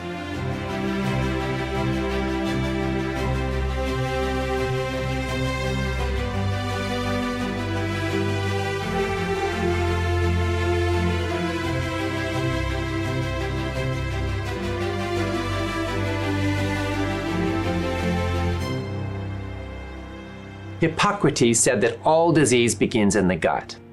He was onto something. But it looks like all health begins in the gut too. When you take care of the trillions of microbes in your digestive tract, then they can take care of you. Absolutely, Ocean. Some of the most impactful steps are simple. Eat more whole, fiber-rich foods, incorporate fermented foods, and stay hydrated. Adding a variety of plant-based foods helps nourish beneficial bacteria, while cutting back on ultra-processed foods, sugar, and artificial additives reduces strain on the gut. And let's not forget about movement and connection to nature. Regular exercise supports digestion and promotes a healthy gut microbiome. Bonus points if it also includes spending time outdoors with activities like gardening or walking or hiking. Being in nature exposes you to more microbial diversity, and it also helps to lower stress levels. By taking these simple steps, you can create a strong foundation for your gut and your overall well-being. And one other key thing you can do for your gut health is to listen and pay attention. Your gut is always sending you messages and giving you feedback. You know, our GI tract gives us such fabulous feedback. You're having acid reflux. Are you eating late at night? Are you eating too large a meal? Is the fat content in your meal too high? Are you having a lot of caffeine that's opening up that sphincter? So it is really things like acid reflux, things like constipation, bloating. They're often, not always, but often our body trying to give us feedback and to say, knock, knock, you're doing this thing.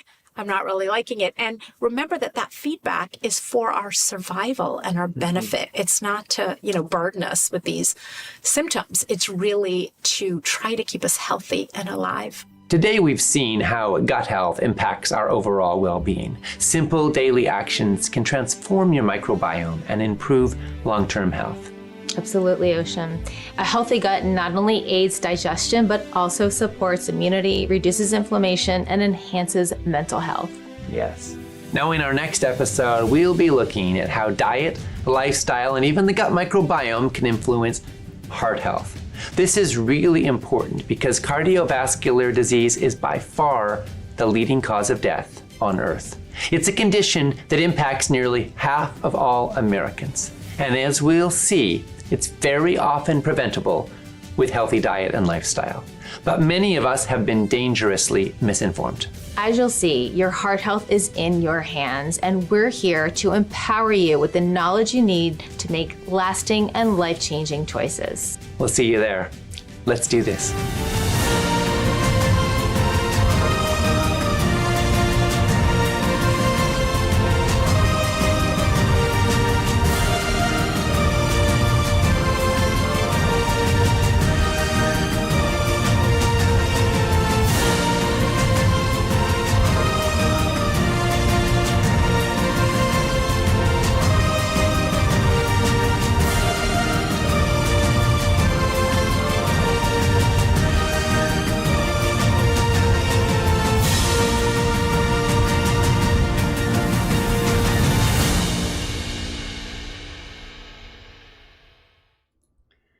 Thanks so much for sharing in that powerful episode. To express your opinions on what you've been hearing and to find out what other folks are saying, post and engage in the comment section on our broadcast page. Make sure you refresh the comments with the button provided there so you can see the most recent ones. We heard from Judy, who said, your website showed up days after I got home from the hospital from a heart issue. I don't believe in mistakes. It was the first I had heard of your organization. Of course, I'd heard of Baskin-Robbins. In fact, I worked for a store in my hometown way back in 1969. I really loved everything and especially glad we can listen to the episodes again, being that they are fast-paced. I have started an exercise program and bought an air fryer. Thank you so much for the work you do to help us all live a more fulfilling and healthy life.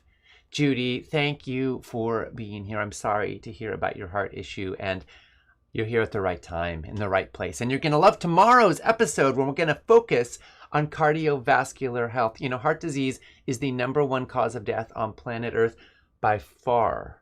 But as you're going to learn tomorrow, it can be prevented and it can be reversed in a great many cases with healthier diet and lifestyle. It sounds like you were on the right track and you're in the right place. So glad you found us and that you're here with us at this critical moment in your life journey. Carmen said, good morning, Ocean and team. I'm in Emmitsburg, Maryland. I'm 71, almost 72, attempting to fix my gut since 2015 when I found out I had parasites, but was unaware I had leaky gut as well. I've now been diagnosed with being allergic to gluten and leaky gut. Most of your recipes have wheat, rye, barley, oats, and buckwheat. Is there another option to using grains, or should I leave them out? I get sunburn, sometimes 2nd and 3rd degree burns if I'm near flour, so I cannot be around most people in places because the presence of flour causes my body to react. I'm hoping to fix this so I can not have such severe reactions. Thank you for anything you can suggest. Well, Carmen, thank you so much for being here, and I'm so sorry to hear about the challenges you're facing. I hope that today's episode was helpful for you. It sounds like you need to stay away from gluten. I'm guessing when you talk about flour, that's the key issue there, and it's not your friend. So But just because you're allergic to gluten doesn't necessarily mean that you need to avoid all grains. There are some wonderful gluten-free grains. So you could also try cooking whole grain quinoa, amaranth, millet, rice, corn, or even buckwheat, which actually is also gluten-free, and see how that works for your body. Now, tending to leaky gut starts with nourishing your gut lining and supporting a healthy microbiome. You may want to focus on eating plenty of fiber-rich whole plant foods, especially a diverse range of fruits and vegetables and legumes, gluten-free whole grains, if that works for you, nuts and seeds to feed your good gut bacteria. And you want to probably include some fermented foods like sauerkraut, kimchi, or unsweetened plant-based yogurts for natural probiotics. Sounds like you want to minimize processed foods and added sugars and alcohol and common gut irritants, including NSAIDs, non-steroidal anti-inflammatories, when you can. And some people also find that eliminating gluten, certainly that seems to be important in your case, or dairy, helps as well. And don't forget about stress. It can impact gut health more than most people realize. Regular movement, good sleep, and mindfulness practices can also be helpful. If you're able to bring down the inflammation triggers in your body, you may find yourself more resilient so you can be out in public places, be around some amount of flour without it triggering the reaction you're having. You also might want to try taking turmeric in some form on a regular basis, because that can be powerfully anti-inflammatory. Again, I hope you found value in today's episode, and we're sending you lots of love every step of the way. Renee said, I've been watching the summit for about 5 years now. The information is fantastic, but the best part is the community. I am the only one who eats this way in my whole family, immediate and extended, so it's fun to feel like other people understand and renew my drive to keep doing what I truly believe is best for our bodies. Thank you to FRN and everyone here. Keep going, you're making a difference.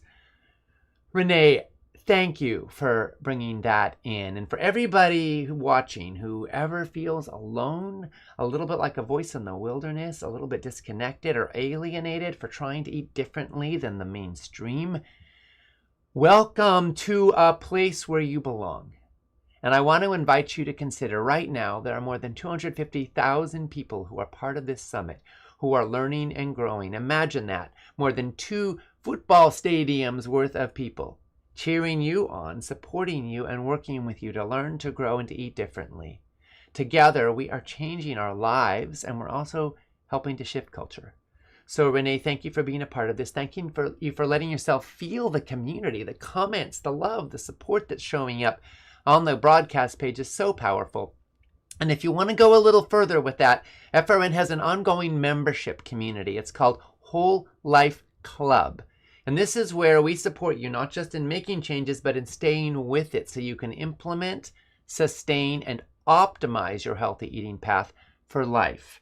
We have an incredible bunch of community there, over 10,000 members joining in and collaborating and lifting each other up. And it's so powerful and so beautiful. So if you get an empowerment package, everybody, you actually also get an opportunity at the time of purchase to get a 30-day free trial in Whole Life Club, and also a 60% discount if you stick with membership long term. So that's a great perk and a great opportunity if you get the empowerment package. And for everybody else, or everybody who may have already missed that chance, stick with us in Food Revolution Network and you'll learn about more opportunities to join in the future. Whole Life Club is a game changer for so many people. And bottom line is, whether it's Whole Life Club or somewhere else, find your way to have ongoing support, folks, because studies show that people who feel supported, who have peer support, who have accountability, are vastly more likely to be able to stick with it over time to implement and sustain healthy choices. You don't have to do this all by yourself. If you can, awesome, you're courageous, you're amazing, and you deserve to have people with you, friends, allies, peers lifting you up. And if that's just being in the summit or being on our email list and getting our regular emails, maybe that works great. And if you need more support, then please reach out, join a community, find kindred spirits, because it can help. It can make it easier and more friendly. And we're just sending you lots of love, and we're here with you, and I hope you can feel that. Mindy said, the summit is a breath of fresh air. Every year it seems I have the best of intentions, but end up on a backslide later in the fall. The tie between the gut and brain is so significant, and I've learned that through my children. 2 of them have abdominal migraines, and when they eat poorly, then we can definitely tell. Their mood and headaches and stomach aches come back within hours and last for several days. We know what to do, but the execution of the plan is not going very well. Thank you for hosting this summit as the refresher I need to get my entire family back on track. Oh, Mindy, I'm just sending you so much love to you. I know what it's like to be a parent with kids who are struggling. We have special needs kids, awesomely autistic twins, River and Bodhi. I love them with all my heart. They're amazing. They're doing so well. And when they've been having a hard time along the way, which at points they have, I've sometimes thought, a parent is about as happy as their least happy child. So we're just sending you love and wanting to wish your whole family all the best every step of the journey. And again, Whole Life Club may be a great resource for you to consider. But I'm glad you're here. And we want to help you and support you. And I hope you're finding value in this summit, not just for you, but for your precious beloved children. It sounds like you know what to do. It sounds like you're getting the data. And now it's about implementation. They say sometimes that pain pushes and vision pulls. So when we're pushed by pain, we're pushed by suffering or the suffering of our loved ones. That can be a powerful motivator. The challenge, of course, is that when that pain subsides, if you're successful in addressing it, then you lose that motivation. So we probably also need some combination of being aware of the cost of the status quo and also being pulled by vision of what's possible. More freedom, more joy, more vitality, more well-being. So love to you, love to your family, and we're with you every step of the way. Martha said, I have multiple sclerosis, and I'm looking towards minimizing my symptoms through foods to eat and not eat. Martha, thank you for sharing about your journey and your struggles here. Multiple sclerosis really can be a challenging, even devastating condition, and we want to honor your strength, and we want to lift you up with more hope. There's no one-size-fits-all diet for MS, but there is promising research and a lot of real-world experience suggesting that a whole food, plant-based diet that's low in saturated fat and rich in anti-inflammatory nutrients can help reduce inflammation, can support brain health, and could minimize symptoms for some people, perhaps a lot of people. Foods that you may want to focus on that can nourish and protect include leafy greens, berries, ground flax and chia seeds for their omega-3s, legumes, and colorful vegetables. And again, consider minimizing saturated fats that come from animal products and ultra-processed foods. You want to minimize added sugars, which can promote inflammation. And some people also find benefits in going gluten-free. Some people find benefits in going more low-fat. This can depend on individual triggers. So listen to your body and track your symptoms. You may want to work with a knowledgeable healthcare provider who understands this and understands the plant-based path to working with MS symptoms. And you may want to check out the work of Dr. Saray Stancic. That's S-A-R-A-Y, Stancic, S-T-A-N-C-I-C. She's been living and thriving with MS for decades. We interviewed her in some of our past summits. I think you might find her story and message tremendously inspiring and helpful. And she made the movie Code Blue, which also tells her story in a lot more depth. What you're doing, turning toward healing, taking action through food, seeking out knowledge, is beautiful and it's courageous. We're honored to have you here with us, and we're cheering you on every step of the way. Angeline said, what's the best water filter, and what do you think about Berkey? Angeline, thank you for asking. Water is wonderful. We need to drink water. And we want to drink clean water that is safe, right? Now, most tap water is chlorinated and treated to not have harmful pathogens, at least in the United States and most industrialized countries. But you then may have chlorine in your water that you probably want to get out, and some other contaminants. So at FRN, we've done a lot of research, and our favorite brand in general is the AquaTrue.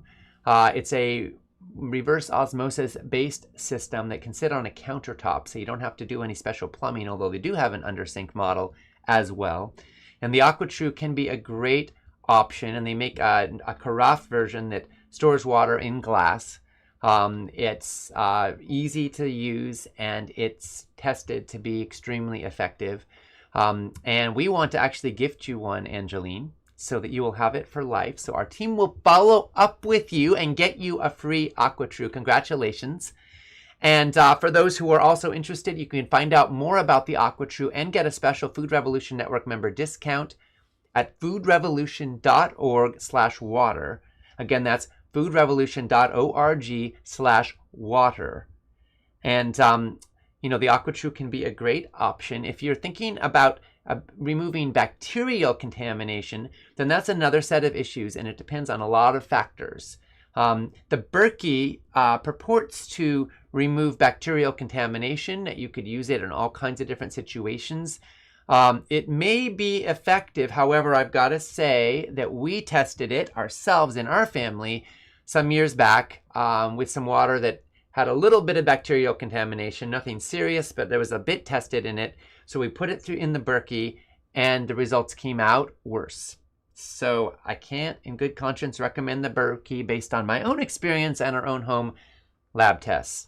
But the AquaTrue we feel really good about. And of course, the best is having good, clean spring water that doesn't need any treatment. But for most people, that's not the reality.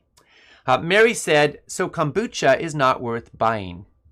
Well, Mary, actually kombucha does appear to have some gut health benefits, but some brands are pretty sweet. So if it tastes like a soda, then you can't get something for nothing. It probably is a little higher in added sugars than you may want. Now you can look at the bottle label and see on the nutrition facts how much sugars are in kombucha, but that's a little bit misleading because in some cases, the SCOBY has actually digested those sugars. That's kind of what went into it. It's not necessarily what's coming out of it. But your taste buds won't lie. If it tastes sweet, it probably is. So you probably want to aim for a less sweet variety. And be aware that kombucha can be very bad for dental health because it's highly acidic. So you may want to drink it with a straw if you're going to drink it, and to rinse with some fresh water after you finish, so the acidity doesn't damage your teeth. Also best not to sip it slowly over a long period of time because that gets the acidity just steadily on your mouth. And another factor I want folks to be aware of is it's good to rinse with water after eating too. And then remember that saliva is really good for dental health. So if you're having any dental health concerns, cavities, etc., rinse with water after eating, or certainly after consuming anything acidic like kombucha. Lick your teeth every so often to get some saliva on there. Drinking water regularly can be beneficial. That is the best drink for dental health. And try to avoid mouth breathing. Those are a few tips that aren't often stated, along with the obvious like good dental hygiene. Karen said, do you recommend magnesium supplements for brain health or sleep health? If so, what type of magnesium works best? Well, Karen, thanks for asking a smart and timely question. Magnesium is one of those essential minerals that often doesn't get all the attention it deserves, but it plays a really big role in our brain health and in our sleep quality. We keep learning how important good sleep is to overall health. Magnesium supports more than 300 different biochemical reactions in the body. It's linked to nerve function, mood regulation, stress response, and muscle relaxation, all of which affects how we feel and how we think and how we sleep. So are supplements good? Well, for some people, magnesium supplementation can be helpful. But I think it's always best to use a food-first approach whenever you can. So magnesium is abundant in plant-based foods like pumpkin seeds are rock stars, chia seeds, spinach, black beans, tofu and edamame and other soy products, and also potatoes even have some magnesium. If someone is having symptoms like muscle cramps, trouble with sleep, anxiety or fatigue, or if blood work is showing a deficiency, then magnesium supplementation might be especially worth considering, particularly if your dietary intake might be on the low side. But as always, it might be wise to consult with a healthcare provider before starting a new supplement. Now, as to which form is best, different forms of magnesium do different things. Some people actually try to get a combo pack where you're getting a few different forms all in one. Magnesium glycinate is often recommended for relaxation and sleep support, and it can be gentle on the stomach and may be beneficial with anxiety. Magnesium threonate has been studied for its ability to cross the blood-brain barrier, and some research suggests that it could support cognitive function and memory. Magnesium citrate is absorbed rapidly and may be helpful for occasional constipation, but it can cause loose bowel movements. So use it with caution. If your diet's already rich in magnesium from foods like leafy greens and legumes and nuts and seeds and whole grains, you probably don't need a supplement. But if you're falling short or suffering from some of the symptoms I mentioned earlier, it could be worth giving it a try. To learn more, go to foodrevolution.org and search for our article on magnesium. Thanks for your question. Now, Jenny said, second-time watcher from Wisconsin, I made some changes after last year. Huge difference in my overall well-being. When life, family, functions, and traveling gets in the way, my body reminds me strongly why I need to stay focused on eating well. I love all the reminders here and new information and teaching from this summit. Thank you so much for sharing your love and passion for eating healthy. You are welcome, Jenny. So glad you are here. And I want to appreciate that you're listening to your body. You talked about how you're getting these reminders. When you kind of fall off the wagon, so to speak, you experience the symptoms that come with not eating so well, and that helps pull you back. Thank you for listening. Thank you for learning. Thank you for being here. So glad you are part of this journey and that we are part of your journey towards ever-increasing health and well-being. We heard from Michelle, who said, I'm staying up late listening and missing sleep. Michelle talked about how she knows sleep is one of the things we need for cognitive health, but this is her only chance to watch the summit. And she said, I wish we had more than one day to watch. Michelle, thanks so much for being here. I'm sorry that you're missing sleep. We love that you're tuning in and making this summit a priority, because it should be a priority, because your health should be a priority. And we want to make it easier for you to participate fully, to absorb it all, and not to have to lose sleep in the process. So we're going to gift you with an empowerment package. You'll own all the episodes for life, including the transcripts, and you'll also have all the expert interviews, so you can absorb this more deeply at your leisure over time and sleep well. I hope this helps you and empowers you. Congratulations. Our team will be in touch with you.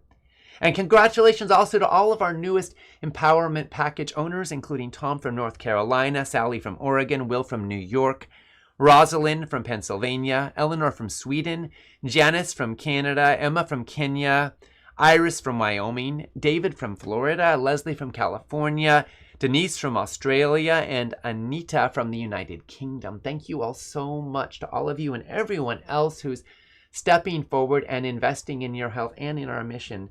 You know, the truth is, folks, we could not do this. We could not share this. We could not create this without your investment in our work. So when you get an empowerment package, you're supporting your health, and you're also helping make it possible for FRN to do this work, to build this message, and to share it with more people. So thank you all so much. Angie said hello from Dinwiddie, Virginia. I'm so excited about this episode. Thank you for this summit and for sharing valuable information. I've been following a whole food plant-based diet for 6 years, and my husband recently decided to join me. He has tried numerous methods to lower his cholesterol, but nothing seemed to make a significant difference. But after going whole foods plant-based for 3 months, his cholesterol numbers dropped by 11 points, and after a year they dropped by 36 points. He is convinced and has never felt better. We're in our mid-50s and are convinced that this lifestyle change has been incredibly beneficial to our overall health. Thank you so much to you and everyone at this summit for your help. Angie, thank you for being here, and I'm so glad that you and your husband have found these benefits. You're going to love tomorrow's episode when we focus on cardiovascular health. You're going to learn a lot, and I'm so glad you're here. And since you've made the step to whole foods plant-based, and your husband has as well, we want to make it a little easier for you to make sure you're getting all your critical nutrient needs met.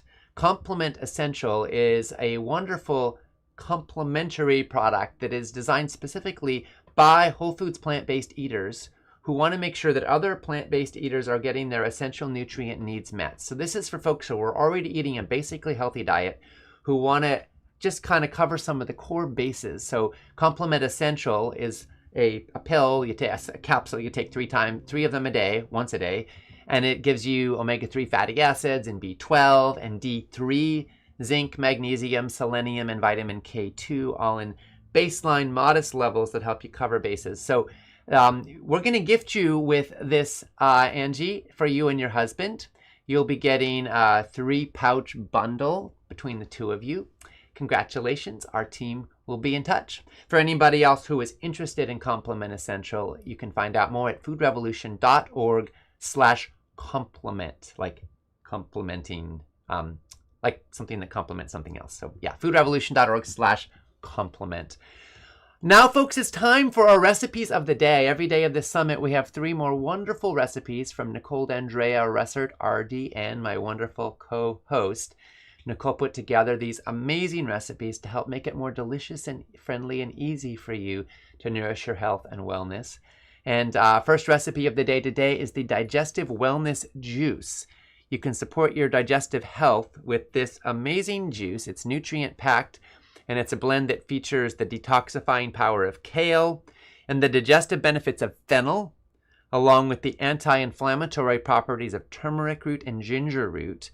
Spicy pineapple and a splash of tangy lemon juice add a delightful flavor, making the juice tasty and beneficial. Next, we have our pumpkin oat bites.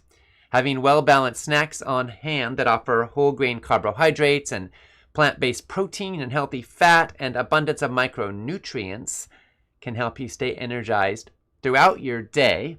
And this snack comes together in just 15 minutes and requires no cooking.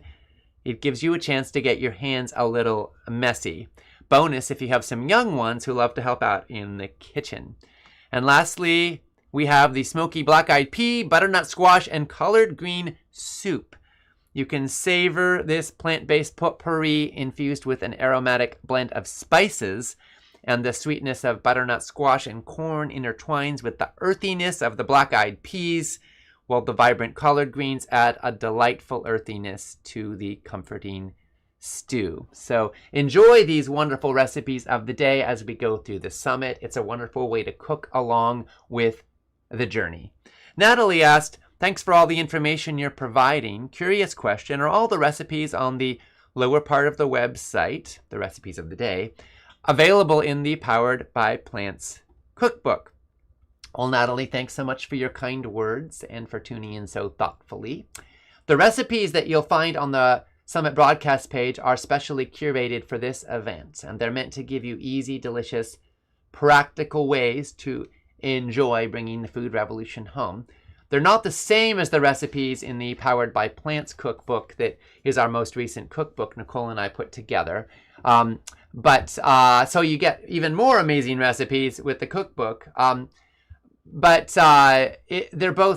all amazing resources. Now, Powered by Plants is loaded with nourishing, satisfying meals that are loaded with nutrients and that you can create in 30 minutes or less. If you're enjoying the recipes on this site and you want more inspiration for your kitchen, then the cookbook could be a wonderful next step. And we're so excited to share it all with you. Keep cooking and keep exploring and keep nourishing yourself with joy. Renee said, I've been watching the summit for about 5 years now. The information is fantastic, but the best part is the community. We already covered this one, Renee, and we're so glad you're here with us. So thank you for being a part of it all. Mary Jean said, thanks for the awesome series. This is my second year tuning in. I got a lot of great tips from the past days. I want to know about organic versus standard foods. What do you think of the dirty dozen list of fruits and veggies that are contaminated with pesticides? I want to include more fruits and veggies, but I hope I'm not getting too many pesticides. Well, Mary Jean, thank you for being here with us again and for your kind words. I'm so glad you're finding value in this. And you're absolutely right to be thinking about organic foods and the pesticide exposure concerns with conventionally grown ones. We're going to cover this more in upcoming episodes, especially in episode 5. We're going to look at cancer, and as you'll see, there is a link between pesticide exposure and cancer risk. Here's the bottom line. Eating more fruits and vegetables is one of the best things you can do for your health, whether they are grown organically or not. We have so many studies showing us people eating more fruits and vegetables live longer and feel better, and most of the fruits and vegetables in those studies were not grown organically. That said, choosing organic when you can, especially for the most pesticide-contaminated foods, can help reduce your body's toxic load. And that's where the Dirty Dozen comes in. Every year, Environmental Working Group releases a list of the 12 fruits and vegetables that carry the highest levels of pesticide residues when they're grown conventionally. Some of the tops on that list are things like strawberries, spinach, kale, grapes, apples, and bell peppers, which are all really healthy foods, by the way. If buying organic across the board isn't accessible or affordable, and let's face it, that's the case for a lot of us, then a good strategy is to buy organic versions of the Dirty Dozen when you can. And then you can feel more comfortable buying conventional choices from the Clean 15 list, which tends to include lower residue foods like avocados, onions, and bananas, and other foods that have some kind of a peel or shell on the outside that you don't eat.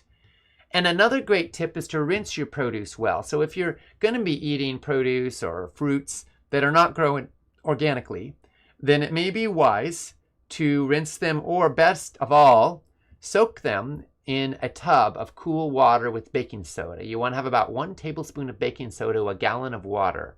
Soak for about 10 minutes and then take them out and rinse them. And this can eliminate almost all the pesticide residues on fruits or vegetables.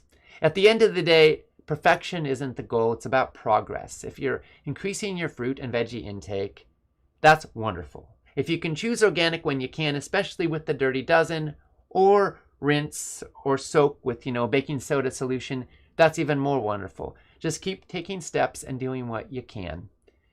Now, a lot of people have been asking about some specific sweeteners, including erythritol, allulose, monk fruit, and stevia. So let me talk about these for a moment. So these are all popular low or no calorie sweeteners. They're often used as alternatives to sugar, and they're all probably better than saccharin or aspartame, which are the more widely used, commercial no calorie or low calorie sweeteners. But here's the deal, folks. A lot of these are relatively new to be used on a large scale, and we don't have a lot of studies on them. On the surface, they seem like a healthy alternative to refined sugar and better than the artificial no-calorie sweeteners we see on the market. They don't impact blood sugar levels, but it's important to look a little bit deeper. We know that stevia and allulose seem to generally be safe. They don't raise major red flags. There is some evidence that stevia could be problematic for the microbiome. We don't know for sure yet, and we don't know for sure yet about allulose.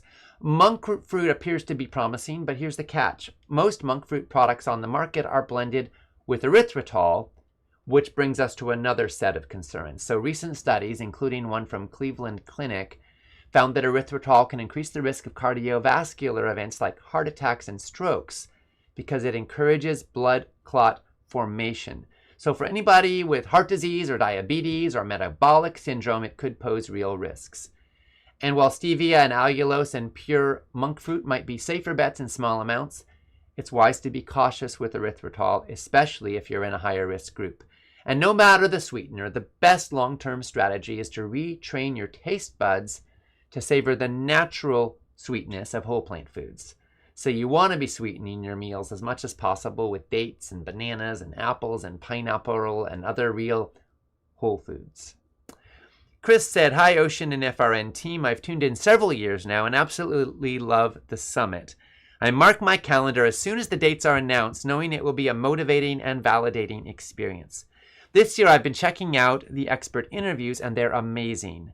Thank you so much for including these on the broadcast pages so we can get a deep dive from each of the wonderful experts you speak with."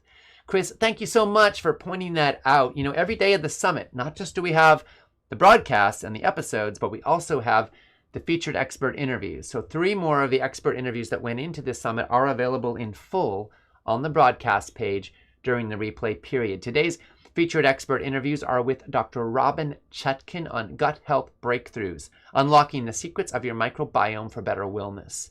We also have Angie Sadeghi on your gut, your brain, and your life, how tiny microbes shape your physical and mental health, and Dr. Alan Desmond on the gut health revolution, unlocking the power of diet and the microbiome for lasting health.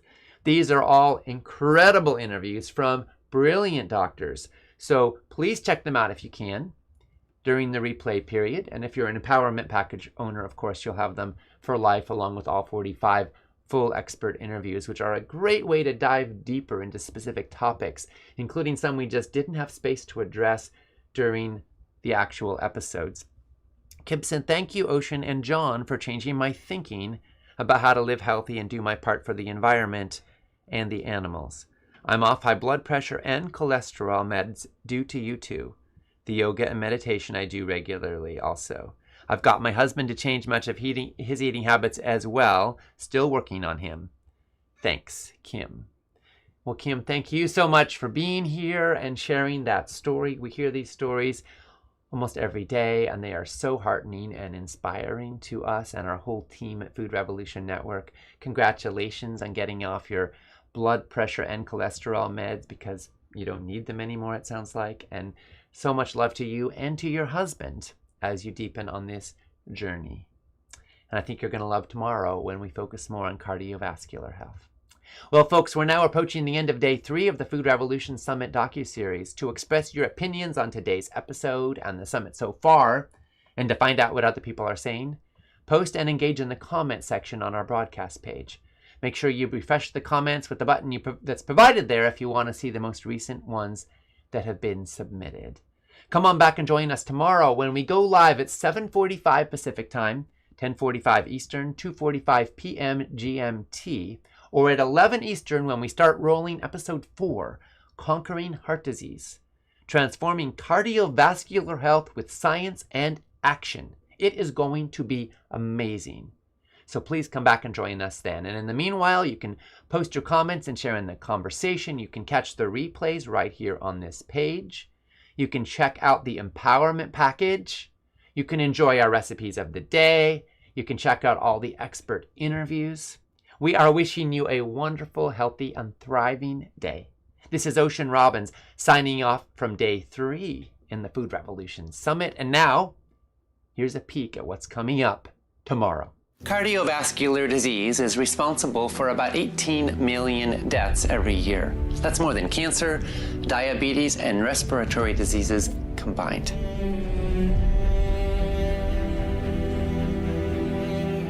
It's the #1 killer.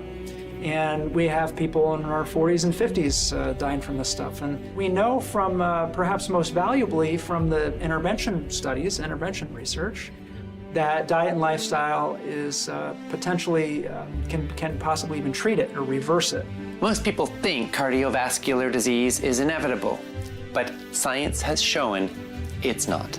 I think that 80% of cardiovascular events could be prevented with a healthy, nutritious diet. When you make lifestyle changes that are big, you feel so much better so quickly in ways that really matter. It reframes the reason for making lifestyle changes from fear of dying or fear of a heart attack or stroke or something bad happening to joy and love and pleasure and feeling good, and that's really what are sustainable. In this episode, you'll discover the latest groundbreaking research showing how specific diet and lifestyle choices can prevent and even reverse cardiovascular disease. Let's do this.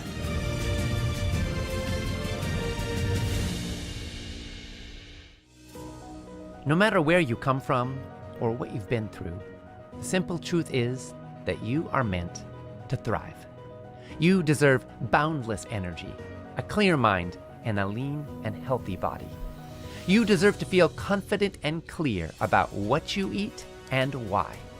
The Food Revolution Summit is packed with insights, and trying to catch and absorb all of them in 1 week can be hard. That's why we created the Empowerment Package. With your Empowerment Package, you can own the entire summit, plus all the transcripts and loads of bonus materials for life. Absorb this world-changing material at a pace that's comfortable and easy for you. Join the movement. Support the Food Revolution. Buy your Empowerment Package today.